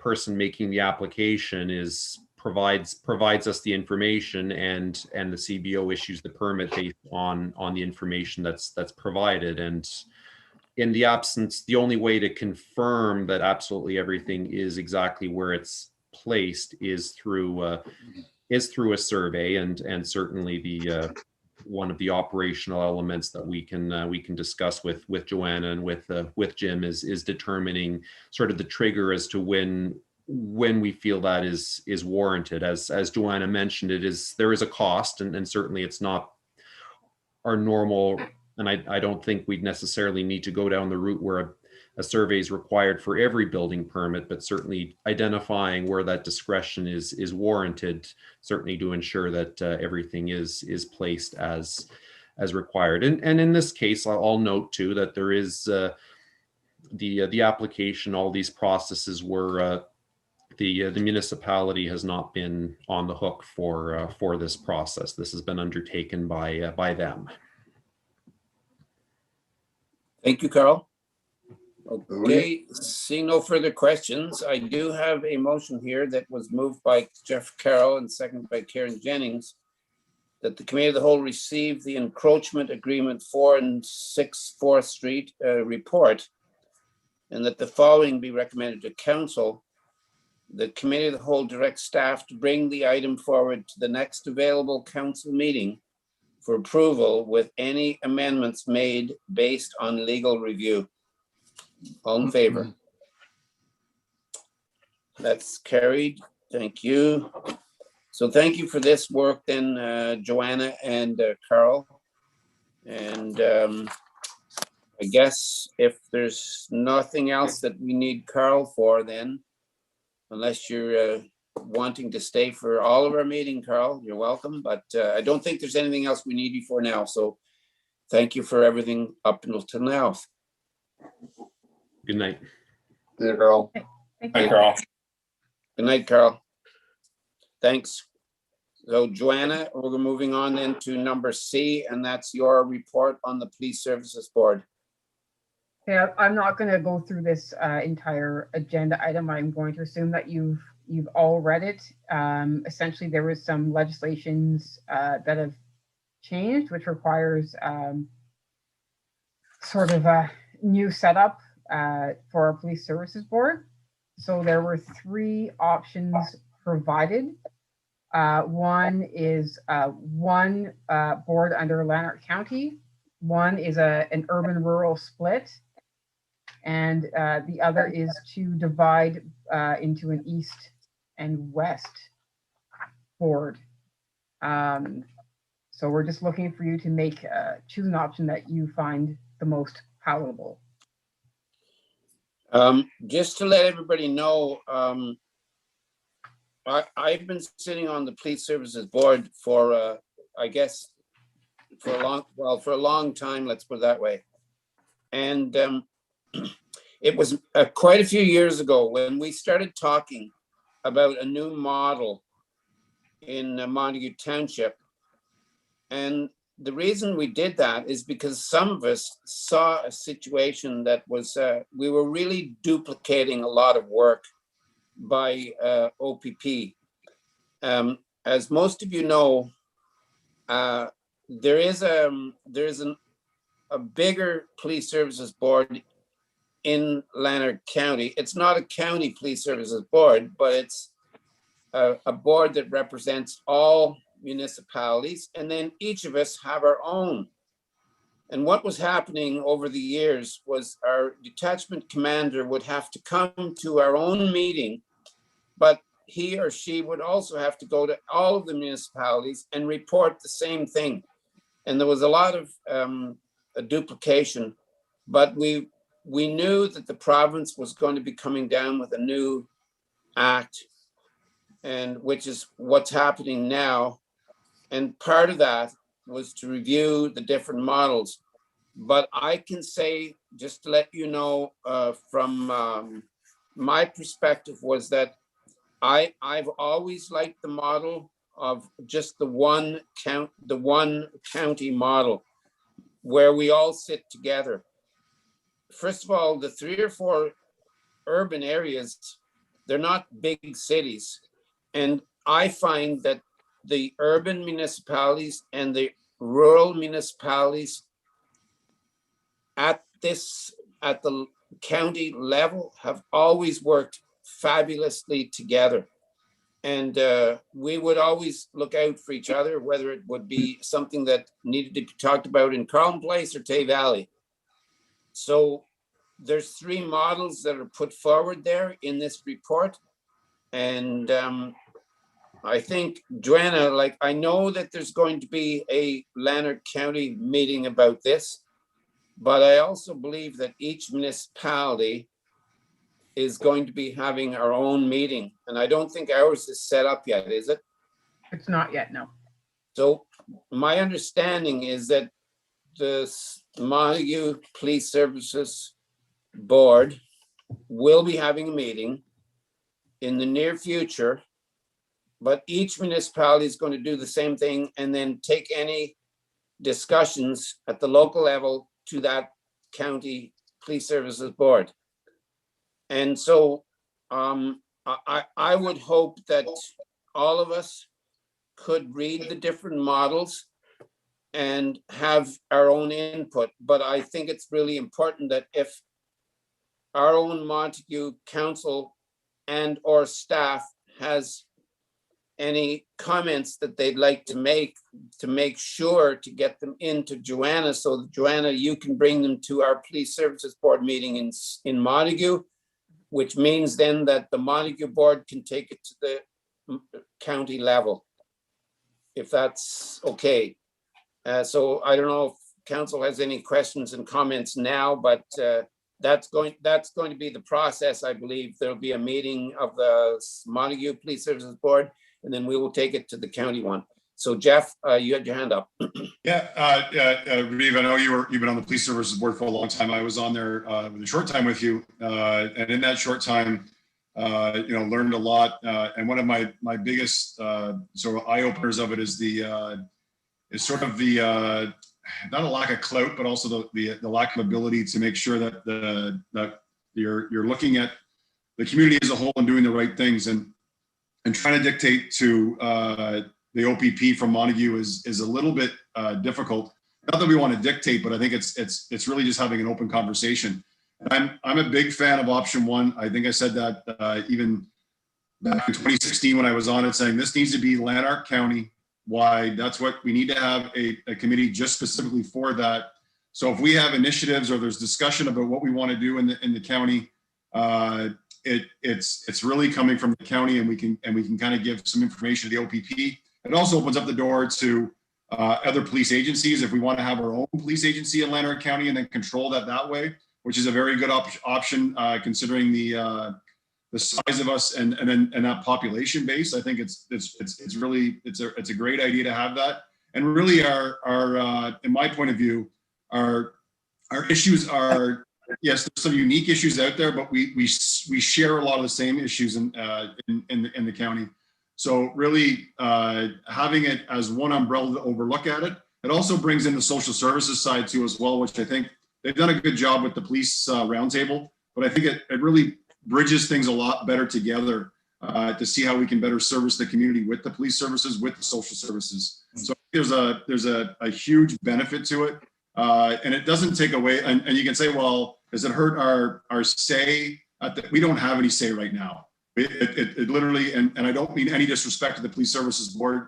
I think that's just the reality of what it is. But as an agency that's together as the county, it can be definitely a lot better. And I agree with you, Reeve. I don't think having a rural and urban, we're not dealing with city and something different, where we are really have a lot of our same issues. So I truly think that's the direction. That's the direction that I thought I was hoping we would go back years ago when I was looking into it. And I'm glad we're going, if that's the direction we're going to go, I think option 1 is our best option, and it opens it up for the future safety and the future policing and the future social services of this area. And if anything, it'll just strengthen it. So that's my 2 cents behind it. But if we're going to go to the police services board, option 1 is our option. I think really, and kind of go forward with that. That's going to be the best for our community, Montague and outside. Thank you, Jeff. Claus? Thanks. I concur with Councillor Carroll very much. Table 1, option 1, whatever you want to call it. But I have a question. Members based on percentage of population. So Beckwith would have 1.18 member? Like, how does that work? My belief of the way they're going to be setting up that each municipality will have one. Yeah. We'll have at least one. That Yeah, was my understanding Okay. as well. and I can Yeah, tell I'm you just a that, little confused. It says members based on population. So like, is this gonna work on a weighted average? no, it could work on a weighted situation. But I can tell you right now that in 15 years of discussions of police services board issues, there has never, ever been a municipality wanted to vote by weight. It's never happened. No, I would agree with you. Just a curiosity question. Was there any consideration with this option one of involving Smith Falls in this? Smith, I can say to you, no, because Smith Falls has their own board. Yeah. Okay, They have their own board. They're a separated town. They have their own board, police services board. And we've had, over the years, several discussions about entertaining the idea, I'll say, of maybe joining, some of us joining the Smith Falls or Smith Falls joining us. But it never went anywhere. And the reason it didn't go anywhere, I will say, is because of cost. The Yeah, I cost remember that. going to be, it was going to cost us a lot more money if we joined the Smith Falls group. And we've looked at different models. The county also, this is not a Lanark County Municipality Police Services Board. However, the county did help us by looking into the possibility of other models other than the OPP. And one model that we looked at was to become part of the Ottawa Police Services Board. That was also a no-no. So that was also going to cost much more. So right now, it seems like we've got the best model possible in the OPP. And to answer your question, yes, we've looked into the Smith Falls, but it went nowhere. okay. Anyway, I would concur with option one for sure. Okay, if there's no further questions, then we're going to move on. I have a motion here, was moved by Claus Vandermeer and seconded by Ian Straight, that the Committee of the Whole receive the Police Services Board report, and that the following be recommended to Council, that the Committee of the Whole provides direction to the Clerk Administrator with respect to the preferred composition of OPP Detachment Board. All in favor? That's carried. And I'll just repeat that if anybody has any comments and questions, to make sure to pass them on to Joanna, so that when we do have our own Police Services Board Montague meeting, we'll entertain any of those questions and comments. Yes, Joanna? I'm just wondering that the recommendation was that Committee of the Whole provides direction to me. I know there's been 3 of you that have said one, so that may well be the decision anyways, and I know there's possible questions still, but do we want to have another motion that states that the Committee of the Whole is directing the Clerk Administrator with respect to the preferred composition being option 1? I think if that's going to be, I thank you for bringing that up. And I think that if that's the consensus right now of our council, we've heard from 2 or 3 people, but if that's consensus, then I think it would be really prudent that we do have another separate motion then to move that forward. So if I can get a mover, I think Jeff, are you moving this? And Karen is going to move second that. And so do you, just so that everybody's very clear, Joanna, can you just repeat what you just said? And it's been moved and second, and then we can vote on it. That Committee of the Whole provides direction to the Clerk Administrator with respect to the preferred composition of the OPP Detachment Board being option 1. Okay, and then could you just add to move that forward to the council? Does it have to come to council, or can it go straight from committee to the Police Services Board? I think probably it can just go to the Police Services Board, because there may be additional questions, and if that comes up, there may be some changes we want to come back and discuss again. Okay. So then I'm going to ask for a vote on that motion. All in favor? Okay, that's carried. And that's another motion then that, Joanna, you'll have to get back to me, and which I could sign because I don't have it here. Okay, thanks for that. Then we're going to move on to the next item. And now we're going to make Steve work. So the next item is 3D. Thank you, Steve, for being with us here. And that's going to be on the Beckwith Boundary Road Maintenance. Thank you, Steve. Yeah, so a little bit of background here. It's a pretty lengthy report. Apologize for that. But 2021 budget process at the very early stages of my tenure here, I indicated that this was a wearisome road, one that needed to be done, and developed kind of two solutions in November for the section of road. It was sent to Beckwith Township on November 16th of 2020. And then on April the 1st of this year, we finally heard back from Township Beckwith stating that they would go forward with option 1 for surface treatment partial depth for 500 meters at a cost of $69,500. So roughly $35,000 each municipality. As noted in here, I had two options developed. There'd be a partial depth for the section closer to Highway 15 and the lower portion between Salter and Rosedale North would have been full depth, ditching, engineering, geotechnical. Finally get this section of road done with and not have to worry about it again for, till a little bit of maintenance, 10 years. Unfortunately, they decided that that was not going to be the route to go. And as stated, they wanted to just the 500 meters. I just attached a little image there, just kind of, it's better when you can kind of see layers of a road and what's actually going on. So instead of what partial depth will do is kind of the upper two layers of that picture. It'll rejuvenize those materials, add a bit of granular A onto it, and then we use our surface treatment or an asphalt.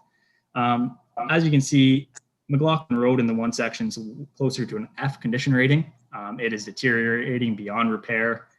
There's far more things going on in that road than just doing a little Band-Aid fix. And then going through the reason for the full depth recommendation is, we replace all the material there that's contaminated. Contaminated doesn't always mean hazardous, more or less with clay and other materials that are in there. Bring in clean fill, utilize geotextiles, and again, like the engineering and geotech to actually see what's going on in this road base. What kind of stabilization factors do we need to use? This is a road section that's a great candidate for something like this. And then highlighted in table 1, just kind of the option that they have moved forward. And moving through the reports, just quick high level.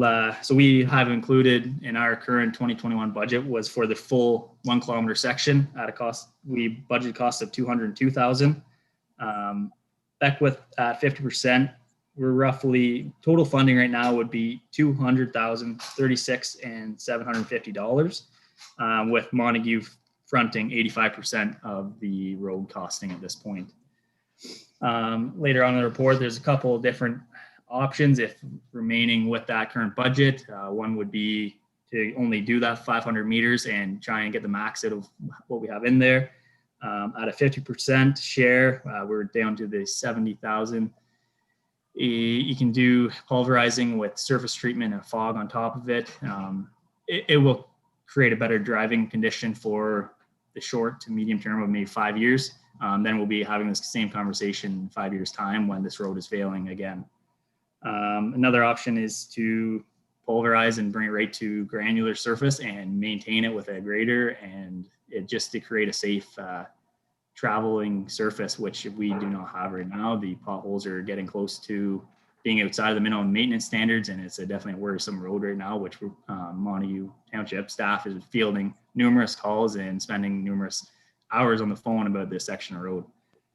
And then just recommendation would be to direct staff to place McLaughlin Road construction on the next committee of the whole agenda for additional discussions relating to this project. So first of all, I have Ian and then Klaus. Ian? So Stephen, I guess doing that 500 meters, is it better to just go ahead and do 500 meters of it the right way? Like maybe the lower bowl section? Definitely it's better to do the full depth. We're going to get our better material or better finished product out of that. The problem is that Montague residents are faced with the higher percentage of that costing. But that's only if we do the 500 meters, or even if we only do the 500 meters? If we do the 500 meters, we still are going to be, to do the full reconstruct, we're still going to be at that 200,000 range. So is it a budget item for Beckwith? Like if we went ahead and we did it, would they pony up some money, next year, maybe the year after, or is that an option? I'll redirect that to Joe. I believe that would be kind of a negotiation item, I believe. Yeah. So at this point, in speaking with the clerk administrator of Beckwith, the intention that has been relayed to me is that they are willing to pay for the one portion of option one at a cost of about $35,000. There wasn't any mention of we'll look into it later, or we might be willing to do something down the road. So I don't have any real answers for you at this point in time. Follow up, Reeve? Yes. It's just from my point of view, it's really a shame to go and not do it properly and have continuous issues. That's what happened in the first place. Even if we go back to just grading it, and pulverizing the whole thing, grading in that low spot, I'm sure you're going to have massive amounts of issues in the spring and in the fall. So I don't know. Yeah, it's a rock and a hard spot. I totally concur what you're saying, Ian. And as far as I'm concerned, if you're going to do it right. I have a big problem though with this issue, because traditionally this is a shared road. This is supposed to be a shared road, 50% us, 50% responsibility for Beckwith. I have a real issue here. Like, yes, we, on the one hand, we're saying we would be saying do it right, but at the same time, why would we be having the Montague residents incur 70, 80, 85, whatever it is, % of the money to do this job when it's supposed to be 50-50? So like, I have a real big issue, but I think this is going to mean a lot more discussion. And if we pass this motion here, it'll come back to council to have a further discussion anyways. So what I'm going to do here is I'm going to go to Joanna first to fill it in. And then I had Klaus, and then I have Jeff. So Joanna, first from you, please. Sorry, I was just going to suggest, I understand that there's probably some level of frustration with our adjoining municipality. It may be something that we can, under in-camera procedures, speak about plans or procedures or anything like that in terms of negotiating it. It may be something we want to think about bringing to an in-camera, just to have a little bit more fulsome discussion, have a little bit more time to reach out to Beckwith, get their thoughts on the issue and do a little bit more research, and then come back and develop a plan as to how forward. Yeah. The thing is that what's the timeline? Maybe I'll ask you, Stephen, like, what's the timeline when we were going to be doing some of this work this year? Well, when we had our budget passed early on, that was looking great to have this done early summer, by the time we get everything done. Right now, if geotech report, if we do it full depth and trying to do this right, something like that, like for the culvert right now, we'd be looking for a fall construction. For road construction, it's tough to guarantee that this would be done in 2021 if the delays that we've already incurred. That's exactly why I pointed that out, because it's already getting late in the year. And this to me is a big curveball that's been thrown at us by Beckwith. And this is I'm not very pleased about it, but we still have to deal with it. But as I say, like this road should be done properly, the right way, so that we don't have to deal with it again.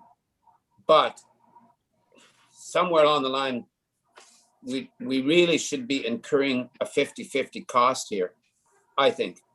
But I'll go to Claus first and then to Jeff. Thanks, Reeve. I coined a phrase from an ad that was on newspaper, radio, and TV. Fram oil filter said, "Pay me now or pay me later." So this has to be done right. And I like Joanna's suggestion that we give Steve some more opportunity to have some more investigation or more discussion with Beckwith and have an in-camera meeting on this particular topic, because this is very sensitive. And I just don't understand why Beckwith is not willing to help us out here. And as far as the phone calls, they're not getting the phone calls, we are. Because as far as the residents of Monty are concerned, that road is ours. I think most residents would not realize that that's a shared road. And I think you'll find that out, Steve, that a lot of people are not phoning Beckwith, are they? No. No, Okay, didn't thank think you. so. Okay. Thank you for that. Jeff, and then to Karen. Yeah, I was going to bring up exactly what Joanna said. I think this needs to go into an in-camera and not coming back to the committee in the whole next meeting. It needs to go to an in-camera next meeting. We need to discuss this because it definitely is a sensitive area. We don't want to get into a mudslinging, but we need to get into a negotiation and discussion. And really, when we're talking about something like this, it falls into an in-camera discussion. So I really think we should be moving this into an in-camera discussion to figure out how we can do this right. And it gives us time to sort of have that discussion and freely, I guess, in an in-camera to see what we can do to make this right. So I think we really need to move this to an in-camera because we're at this point of disagreement of finances. So I think we should really stop this and go into the in-camera for next meeting.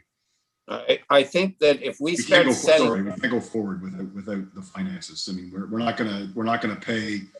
And we can't set a precedence of doing the road without having an equal partner. I mean, that's just the reality of it. And I mean, yes, we're feeling the calls and we feel for those residents. And obviously, I mean, it's clear we want to fix this road. So, but we need to go into this doing in camera to have a discussion. I mean, like full stop. Well, the thing is also that we can't really start setting precedents because we all know that we've got similar agreements with Ottawa and Drummonth Elmsley and so on. So we can't start setting different precedents for different municipalities as far as I'm concerned. So I'm going to go to Karen and then back to you, Claus. So Karen. So I think the biggest issue with reference to Beckwith not wanting to put more than what they're offering, even though it is a shared, is that it's at the end of their municipality and they don't have a large volume of residents using that road. It is Montague's residents that are using that as a thorough way through off of Rosedale to get back out to 15. And that's the situation. It definitely needs to be fixed because we get rerouted that way when there's accidents numerous times on 15. That puts the traffic down through. I mean, you've got those then that choose to take a bypass and cut through the Salter Road, come back out to Rosedale to try and beat the traffic that's going down on McLaughlin as well. But I think Beckwith should have to come up to their 50% because it is a shared. I'm just surmising why I believe that their council is thinking of it differently. Thank you. Claus, back to you. To Councillor Jennings' point, I agree with you, but that doesn't matter. Shared road is a shared road. As he says, we have many shared roads with other municipalities, and we don't run into this. Just a question to Joanna. If we have this in-camera meeting, is our public works manager allowed to attend that in-camera meeting? Yeah, he'll attend and make that presentation. Thank you.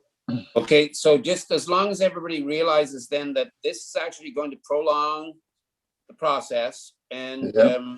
we can't expect our public works department then to move forward possibly and get this job done this year. But as I said, and I think everybody concurs the same thing here, there's no point doing a half job and spending money. So we have to do this right, and I think we'll just move forward then. I do have a motion. It was moved by Karen Jennings and second by Jeff Carroll that the Committee of the Whole receive the Beckwith Boundary Road Maintenance Report, and that the following be recommended to Council: that Committee of the Whole direct staff to place McLaughlin Road construction on the next Committee of the Whole agenda for additional discussions relating this project. So whether I think this motion is still fine as long as, like, even if we go in camera, this motion is still fine the way it reads, I believe. Does it, Joanna? I had just tweaked it to say that it goes in camera, but ultimately it may come back to Committee of the Whole anyways. I wouldn't want to presuppose that though, so I think I might change it to in camera. So do you want me to change this to read on the next Committee of the Whole in-camera agenda? On the next in-camera agenda. So on the next stroke out Committee of the Whole? Yes. Okay, so on the next in-camera agenda. For additional discussions relating to this project. Yeah. All in favor? That's carried. Thank you. And thank you, Steve, for all the work that you're doing on this. And I think that we all appreciate that. And I think that, well, looking at your recommendations, that you also believe that there's only one way to do this, and that's the right way. The next one is also yours, Stephen, on the pitch-in week. Yeah, thank you, Reeve. So just kind of from our last Committee of the Whole meeting, or I guess that was council, on April 20th, there was a correspondence from Andrews and Davies about garbage tags in reference to picking up curbside garbage. And Joanna and myself kind of mentioned about there's programs like the Pitch in Canada. So it's more or less a report just kind of detailing about Pitch in Canada and other municipalities around that complete the same thing.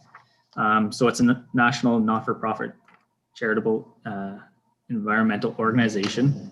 This is our 54th year in partnership between municipalities, media, the industry, and the public.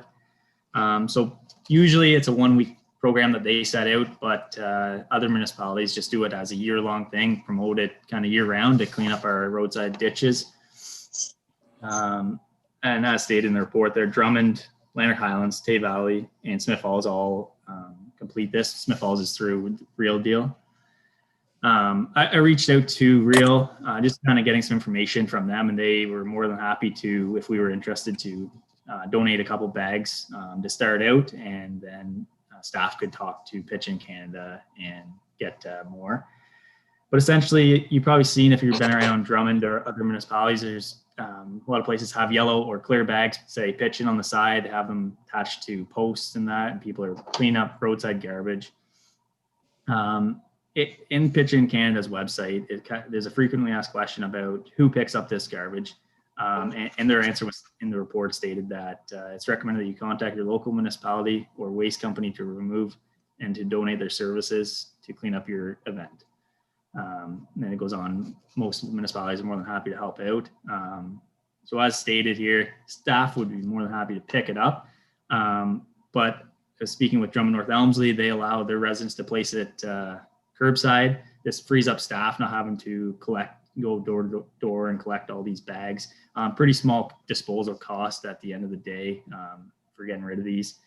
And essentially that's the report. I think this is a great program. They're trying to help out the environment, and I think it would be a great opportunity for the Township of Montague to kind of jump on in with the other municipalities, and just that committee of the whole advise staff to become part of Pitch in Canada annually to help clean up, restore, preserve the environment through Montague Township, and advise staff that to have the current waste contractor pick up yellow Pitch in Canada bags at the roadside without any garbage tags affixed to it. Okay, thank you, Steve. Claus? Yeah, thanks very much for the report, Steve. I think this is great. I saw some pictures were sent to me after our last meeting of the pitch in yellow bags, and I do remember those being quite popular quite a while ago. So this would be a week-long project? So Pitch in Canada designates a week usually, Right. but it's something that they allow. Like, it's a great thing that they promote, and they say if you'd like to do it year round, then complete it year round. It's kind of, they have their 1 week set out, usually in late April, but it's something that they would be more than happy to promote year round. So we could pick a week, and at the end of that week, like a Friday, our staff, public works staff could go around and pick it up, or have our contractor pick them up. That's correct. So it'd be the Wednesday and the Friday for our garbage pickup, or say have our staff, if it's through the summer when we're on the 4 days a week, one of the days the guys would pick it up. So could we approach our garbage collecting company to do this as a donation to pick it up? I'm sure we could.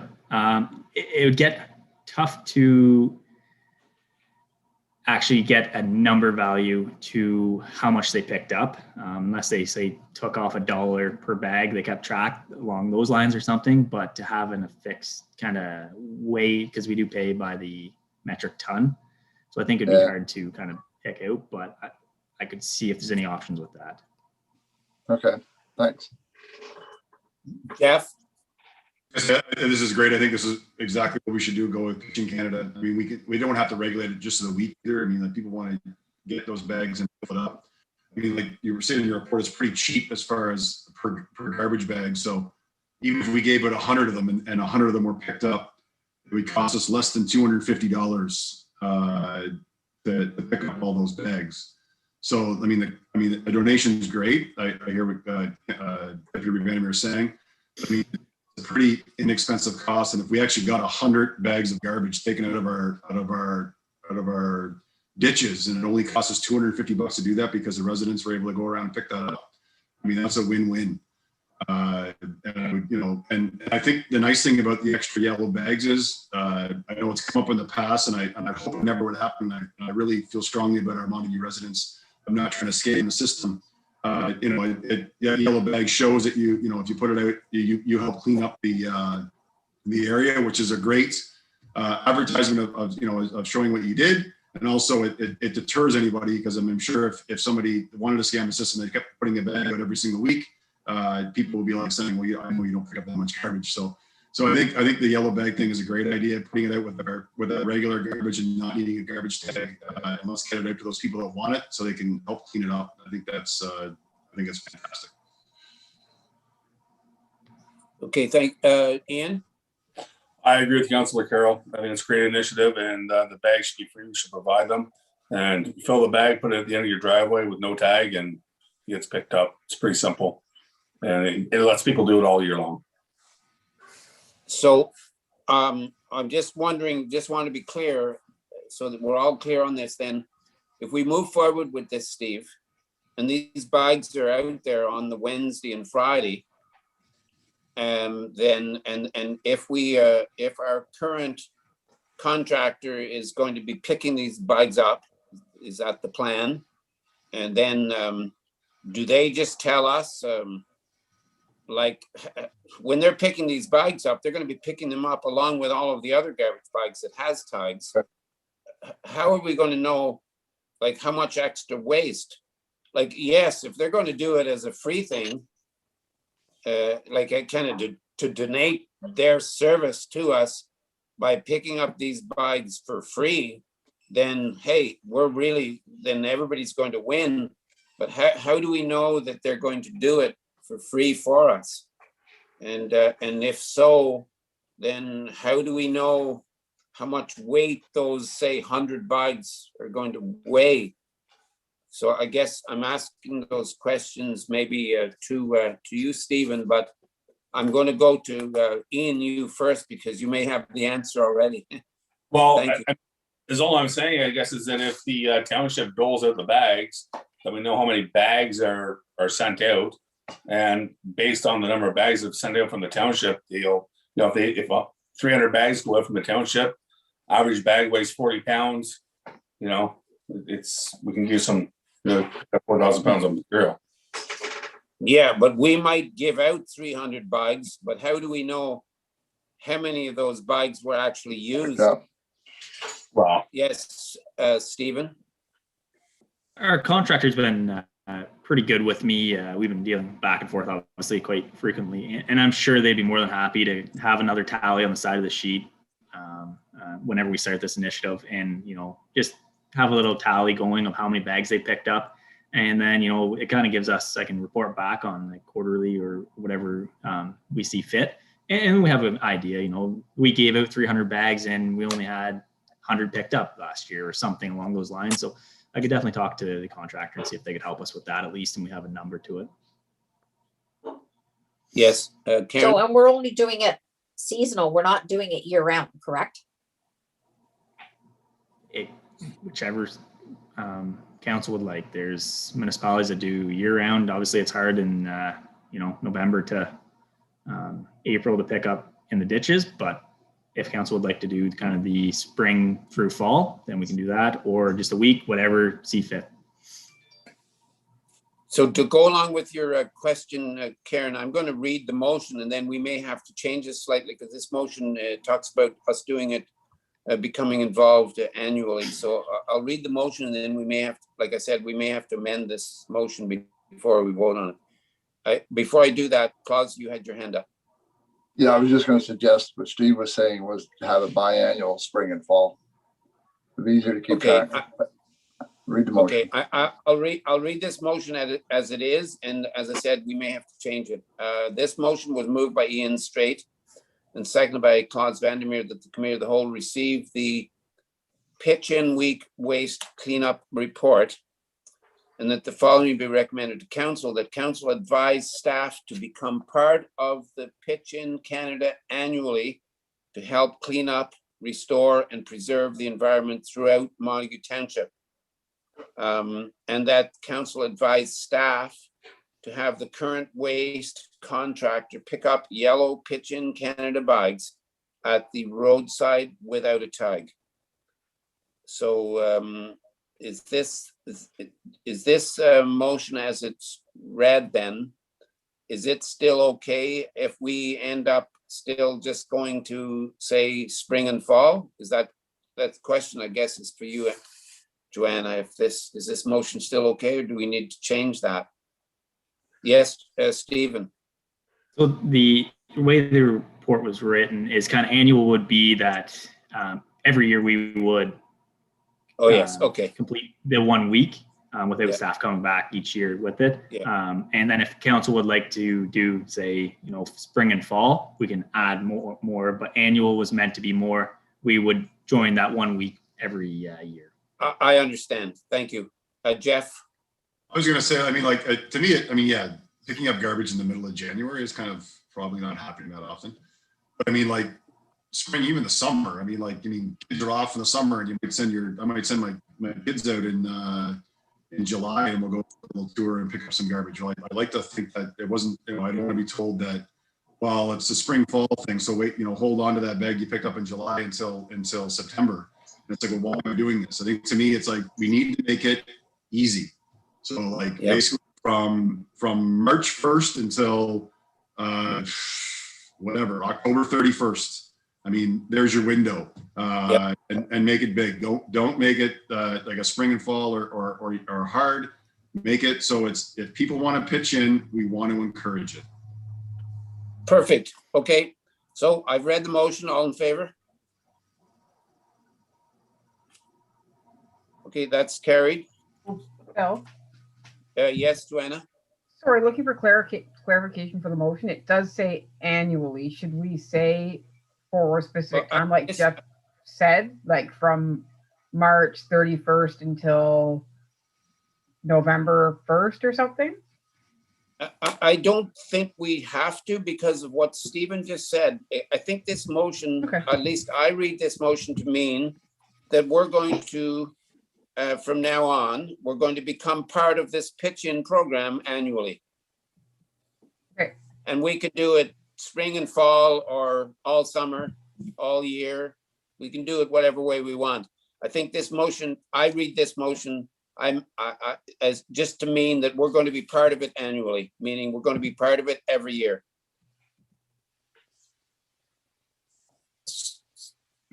Yes, Karen. But then don't you have to give staff direction for them to know when we're doing the program? Yes, we can do that separately. We don't have to do, we can do this. We can do that now as a separately from the motion, I believe. Okay. We can get consensus here and then just, it'll be staff direction. And I do get the sense, Jeff, are you saying that you think it should go like spring, summer and fall or what?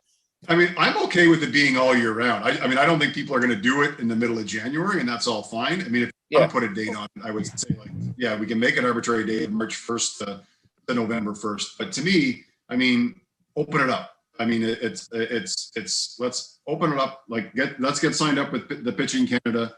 Let's get bags into people's hands that want to help clean up, make it easy for them. And I mean, a bigger discussion is there like part of the story, Stephen, maybe we're leading something else, but do they also supply like even like the yellow safety vests or like those sticks? Can we get those things too as well from them to help out, or is that? Yeah, I believe it comes in one big package. It comes as I think as recycling and the garbage kind of idea. Cool. I look forward to more. I guess I could do some research myself and look into it more, but I think really that's the. Let's make. I almost want to say like let's open up and make it easy. If there's a problem, we can rein it back. But I think right now, let's see what we can get as far as interest out there for people wanting to clean up in the township. I think we got to make it easy and say, listen, come and help us out, clean it up. We want you to do it. If there's a problem down the road, we can rein this back. But I don't think we're going to get this $50,000 garbage issue. I mean, we would need to, we could collect 1,000 of these garbage bags and it would cost us $2,500. I mean, on our $200,000 garbage contract, you know, we're talking about a 1% cost difference. So, I mean, like really like, let's just make it easy, get it out there and not put limitations on it. We can rate it back after if we need to. Okay, is that fine then, Joanna? Okay, thank you. And I totally agree, Jeff. I think it's great. And what a good initiative. And thank you, Steve, for bringing this to us. Okay, so that motion was carried. And we're going to move on to the next one. And that's yours also, Joanna, the Recreation Committee Terms of Reference. And so this was before Committee of the Whole earlier. Just sort of, you know, as I'd mentioned previously, I had been sort of removed from the committee. We decided to add, I believe, 4 new members. And so, you know, doing so, we had to go back and take a look at these terms of reference and you know, amend them to make sense for what's occurring now. I had brought it to previous committee for review and discussion, and it also went to the Recreation Committee. So they would have an opportunity to look at and advise sort of how they wanted to move forward. What we heard back very strongly from the Recreation and Culture Committee was that they would like more, not less, council members involved. I believe originally I proposed 1 member, 2 at the maximum. My concern, of course, was quorum, which has been sort of beaten to death, I feel like. But the Recreation Culture Committee really recognizes the sort of strength of council and everything, or council members and everything they bring to the committee. And so I've gone back and I've looked at various things. I'll just start with, if I can find it now, I had it open before.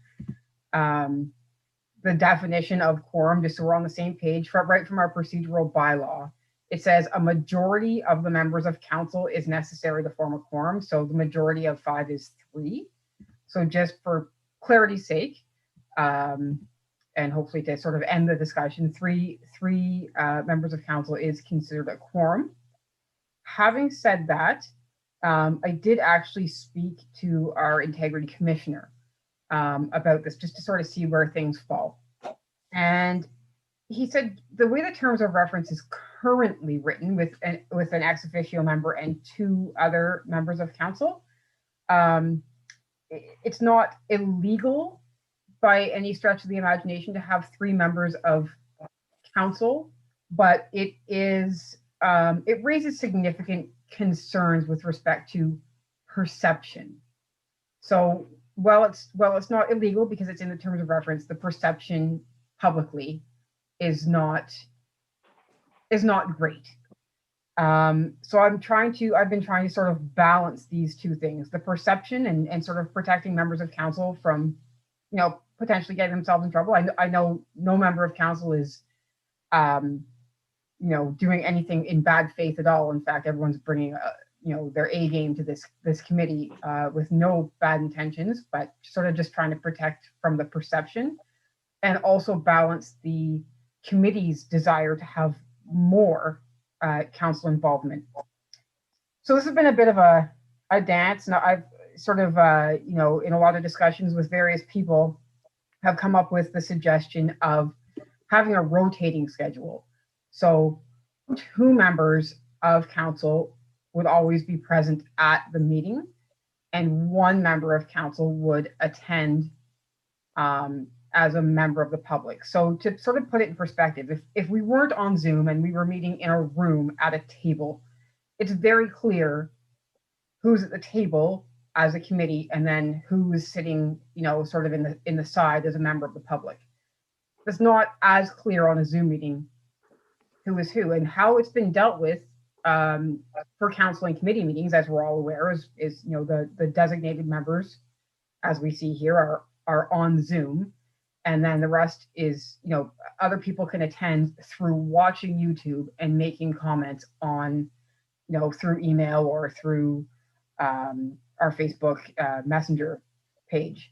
So my suggestion to sort of allow the 3 members to attend, but have 2 people there, is to do this rotating schedule where 2 members attend at one time and the 3rd person attends as a member of the public, thereby giving the opportunity for each one of you to attend and have input, and the other person to still be able to attend as a member of the public and you know, be able to make the comments, you know, just sort of the way it functions here in the council. So that's sort of what I've come up with.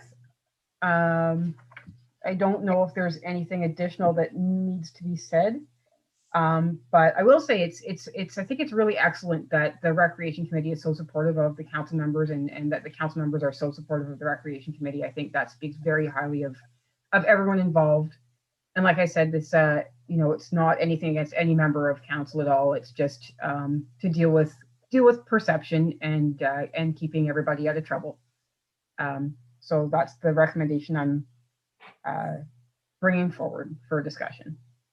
So if I can just comment first, Joanna, because I think I think this whole discussion actually started because I happen to be sitting there as that 3rd person. But I will say, and I've already said this, I've tried to be clear, and I'm going to say it again. I've never wanted to sit, I've never wanted to sit at any of these meetings as a member wanting input. I think we've got lots of input in Ian and Jeff. So I personally don't feel I needed to sit there for input. I just wanted to be there as a member of the public, and I'm very willing to. And I think that can be Claus or Karen or myself, but we as a council appointed Ian and Jeff, and I personally feel that it's kind of it breaks the. I just think that it's better to have the two members that we already appointed to be sitting there as members. And I'll still go out on the limb and say I would continue to be there if possible. I don't have to be there, but if possible, I'd be there as a member of public. I'm not wanting to be there having any input whatsoever, and I've never voted on anything, and I don't feel that I've ever pushed anything, but I think it has to be, we just have to do, the Recreation Committee has to do has to clearly, if it's Karen or Claus or myself sitting there, then our name is clearly put down as a guest, either a guest or a member of the public or whatever.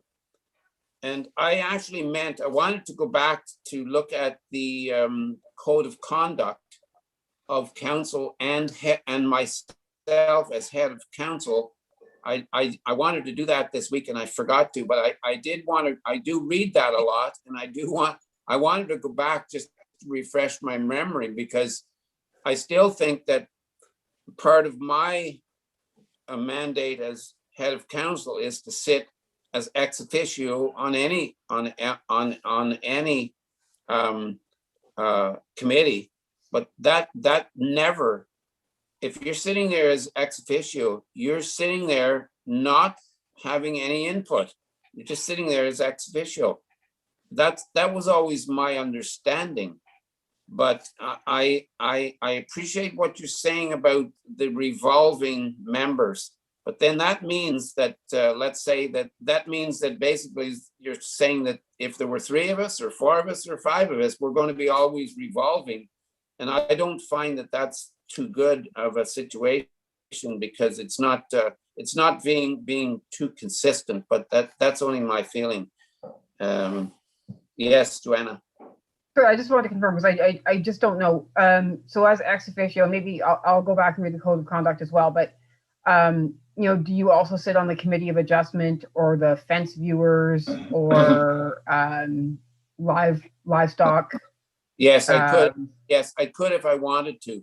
That was always my understanding. And in fact, over the years, I have sat at some of those committees sometimes, not having any input, just sitting there as ex officio. But anyways, where's that? I just think that we've got two good members already that we appointed, and that being Ian and Jeff, and I think that they should be sitting there all the time. At least if they can be at a meeting, they should always be there. That's only my opinion. I'd like to hear from the rest of council, to be honest. Yes, Jeff. First of all, I mean, utmost respect for Reeve Dobson for explaining that too as well, and really putting the point across. So I think exactly what Joanna said too as well is that there has been no malicious intent that the council members doing that are clearly trying to do what's right for the community, which is great. And thank you to Joanna and Bill for saying that. So maybe going forward, and I think when we get out of the Zoom world and we get back into the in-person world, this will kind of go away too as well. So hopefully come, I don't know, summer, fall, when we can start maybe meeting again, we can always hope that'll kind of go away. So, and also I don't want to leave out the fact that in the original too as well, that Karen was our actual third rotating person too as well in there if say Councilor Strader and myself couldn't make it. So I don't want to have it so all of a sudden Karen gets the old famous boot here when that's not really fair either, because she was a good rotating member in that sense. So I think that adds a tricky one. So I guess I'd like to hear a little bit more about how we can still have the ex officio member, as Bill goes, at the meetings. But at the same token, I think, anyways, I think we should get maybe a little bit more info, and we know it's a touchy subject, and hopefully we can kind of skate our way through this until we get back into the live world. So I think that's the big part of it. This will kind of go away when we get back in the live world. Thank you, Karen. So I just read through the code of conduct and I don't find that reference you make. But beside that point, I mean, the biggest thing is by having 3 members of council sitting around there, even though you were ex officio, the problem came up when it was brought as a discussion by a member of the committee to have the 3 members of council discuss something. That's where the issue came up. So discussions have to stay within the agenda. No discussions as members of council in order to allow ex officio, because that's what caused this problem. Was we can have this discussion now because we have 3 members of council, and that's when it should have been, no, we can't have it, and we have to just move on and keep on going. Because that's how that issue came up, was when it was mentioned that, well, you have 3 members of council sitting around the table, let's ask them this question. That's when it should have been, we can't have that discussion because we're not here as council. There's only 2 council members sitting on an advisory board, because it all has to come back to council, correct? So that's how I think it should be addressed, is that there can be no direction of council. I mean, there is no direction given, I know that, sorry, but it was the perception at that meeting for sure, where it was asked for the 3 members of council to give an opinion, and that's what can't happen. You can't have the 3 giving as a council. Yeah, and I think I really appreciate those comments, Karen. And as I said, it's something that it's kind of a learning experience. We go on, and if we had nipped that in the bud that night, or whoever asked the question or whatever, if somebody had brought that up, it wouldn't have been an issue. So it's a learning experience, and we move on. And there could be a night where all 5 of us are there, but 3 of us are there, meaning Karen, Claus, and myself are there as, call us whatever you want, but call us a guest, call us ex officio, call us as a member of the public. But the same thing could happen. Somebody could turn to you or Claus or myself in the meeting, but we have to learn from that and try not to let that happen. Yep. But there certainly are times that the committee was able to ask myself, say, because I happened to be there most of the time, a question, and I was able to answer it. Yes, Ian. First of all, I too would like to, thank you, Reeve, for your comments earlier about, keeping Jeff and myself on the committee, and I definitely thank you for that. And I'm kind of in the boat with Karen here in regards to what it is, and I think that if we can recognize the danger areas or the problem areas and just cut them off right at the pass and not answer them, then I really, there's other committees out there, there's other townships that have multiple members of council on their recreation committee, and I think that if as members of council, if we can head those problems off in the past, I really encourage I encourage the Reeve to be there as ex officio, and to have input into what it is that we're into the committee. I guess it's just stopping those questions that direct opinion from the 3 of us at once. Yeah, and I think we don't want to railroad this, because we all know right now one of the best things that's happened in Montague in the last 2 years, I think, is that we have brought back the recreation committee, and we've got like too many good people sitting there. I've already pointed out that we've got 2 good council members, but we've got several great community members. And we don't want to beat this to anymore. So, as somebody said, when we get back to the regular meetings after COVID, and if I happen to be there, believe me, if you want, you can push me over in the corner as far away as possible from the table, and I'll be very happy. Claus, I saw your hand, and maybe then we can maybe close this discussion off. Yeah, I'll be quick. I mean, I agree with all the comments that are being made. We have 2 good members on there. we just had a former counselor join the Recreation Committee, and he made a comment. He had absolutely no problem with having 3 people from council, and the Reeve is an ex officio. That is not a policy, but an unknown rule that the Reeve can sit on any committee that he wants to, and strictly there for support. The Rec Committee has got some great ideas moving forward. Let's not get hung up on a technicality that we're discussing here tonight and hold up some of these projects the committee wants to move forward on. We've got a great number. I'm so pleased that we have the number of people on the committee that there is out there, and the number of people that volunteered when we opened up the door for it. So let's just keep our focus on what the Recreation Committee is trying to do, and not get hung up on some technicality as to who should sit there and who should not. We're there for the good of everything. Thank you. Joanna? So, I know someone was looking for more guidance. Would anybody like me to get a written statement from the lawyers? I know I think it was Jeff said he wanted more clarity. The most clarity I could get would be an actual written comment from the Integrity Commissioner. Otherwise, we do have to nail this down, and that's fine. It's just that we have to bring the terms of reference to council, so I have to have it written the way it needs to be written. That's however you guys decide. It makes no never mind to me. It's just being brought up as a concern, but we do need to make a decision so I can bring it forward to council. And if that means I have to go get some advice or not, I just need to sort of know what direction I'm heading. Jeff? So what I'm hearing a little bit from council, which makes me very happy, is the steadfast of making sure that we realize we're doing the right things. And if Ian and I are there, obviously as the members, and Bill is there as the ex officio, and if any question were to come up to try to lead us into a council direction question, that we quickly nip that in the butt. That I am totally game for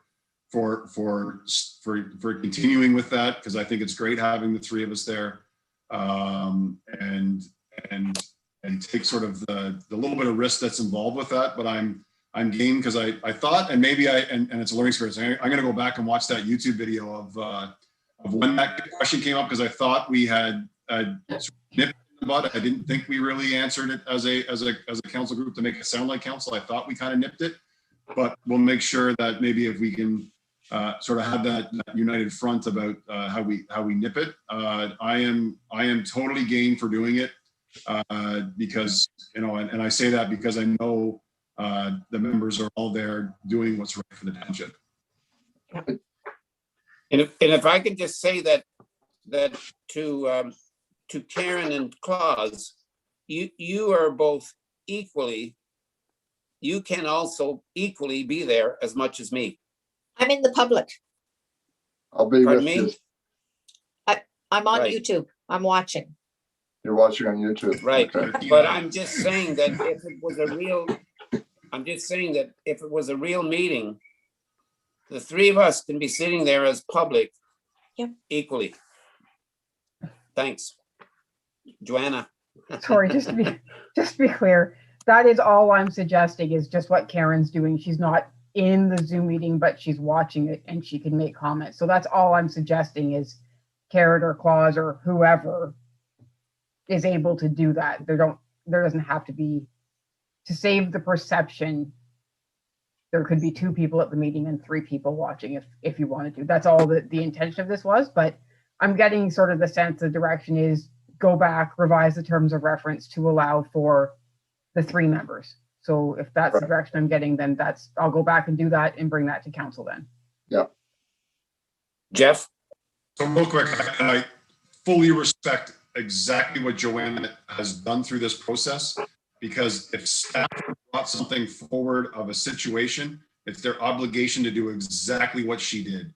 So, and I think that's the biggest thing is that, kudos. It's unfortunate we had to have this conversation, but I think kudos to Joanna, because did exactly the process to make sure that we are aligned.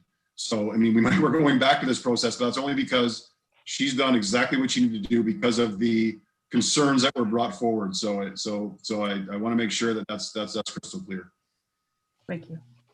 Okay, so, yes, Ian? Yeah, I'd like it to go back as well with the two, I think we written as the two members plus the ex officio in the agreement. You know what, if somebody wants to bring me up on the carpet for making decisions about hot dogs and hamburgers and a band playing and some flag, then bring it on. So, Second that. Well said, straight. Okay. Bill's frozen. He did freeze. I thought Oh, Okay. for a second, but we froze him. Frozen. What? You got him so What worked is that? up. There he is. Yes, Am I frozen? you You were. were. you were. I didn't feel cold. So, You better put another coat Okay. on, Bill. okay, so this was moved by Jeff Carroll and seconded by Karen Jennings, that the committee of the whole receive the Recreation and Culture Committee report, and that the following be recommended to council, that committee of the whole direct staff to bring forward a revised terms of reference relating to the Recreation and Culture Committee to an upcoming council meeting for approval. All in favor? And that is carried. Thank you. And that's all of the reports. We go on. We have no reports of committees, no petitions, motions, notice of motions, no unfinished business or other business. And before we adjourn, I'm going to ask for any questions from the public. But first, I will go to, I've got this meeting can go on forever, I guess. I have three more. It's not 10 questions. o'clock We yet. have Karen, No. Jeff, and Buzz. And maybe. So my Jeff, question- but I didn't see Jeff and his- Karen so want to say Karen something. First, Karen, I see your hand. So my question comes from a member of the public. They were saying that they were looking for an answer from our last meeting in reference to a question raised about the accidents that have been within the township, as to whether or not there have been charges to, if they were an external resident, they weren't a Montague resident. Okay, Oh. Joanna, So I did just check, and apparently an email was sent to that member of the public. So maybe check the junk mail. Okay. And see. okay, thank you. Jeff? Make a quick comment about some of our fun with technology and Bill just freezing and everything else. And it's funny because I look at it in all sort of levels of government. And when I watch some of the Queen's Park and the House of Commons stuff, and sometimes the technical difficulties they have when people drop or mute or like that, it happens a lot. So I think it's one of those things where, yes, you could say, oh, this is not working so well in the rural municipalities, or, it's kind of tricky. If you watch the Queen's Park and you watch the House of Commons stuff, you see all kinds of technical issues. And I think we're actually doing quite well when we compare ourselves to the other guys. So I just want to kind of emphasize that point, even when we have our glitches. So. Okay, and Klaus, before I ask if there's any other public meetings, you had a question, did you? No, but I have a comment. Who would want to watch the House of Commons meetings? Jeff, really? I'm a political dork, so I mean, like, really. Yeah, and it's not 10 o'clock yet. We have nothing else to talk about. It's not 10 o'clock yet. So Christy or Joanna, do we have any questions from the public? I have one question and a comment. The question is, in the draft of the official plan, the secondary housing units, the 2.8.1 section is very vague. Does the official plan include small homes and house trailers as secondary dwellings? I hope not.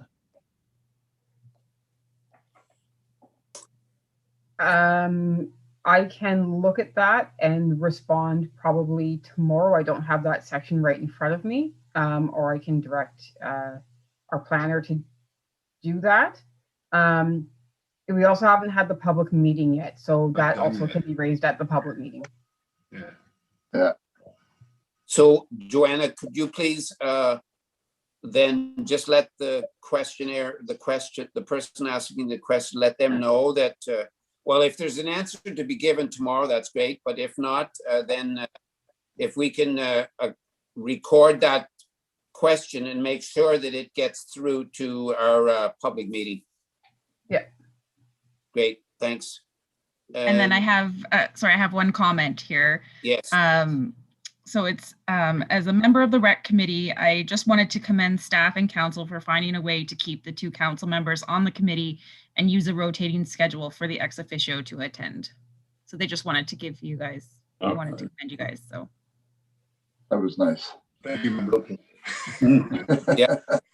Okay, then, so if that's everything, then I do have a motion to adjourn the meeting. So thank you to Joanna, for you, and to all for all the work that you're doing, and all of the rest of the staff. But they're not with us, but through you, if you can thank them all again, and public for watching and asking any questions, and to all of our council for another good meeting. So thank you, everybody.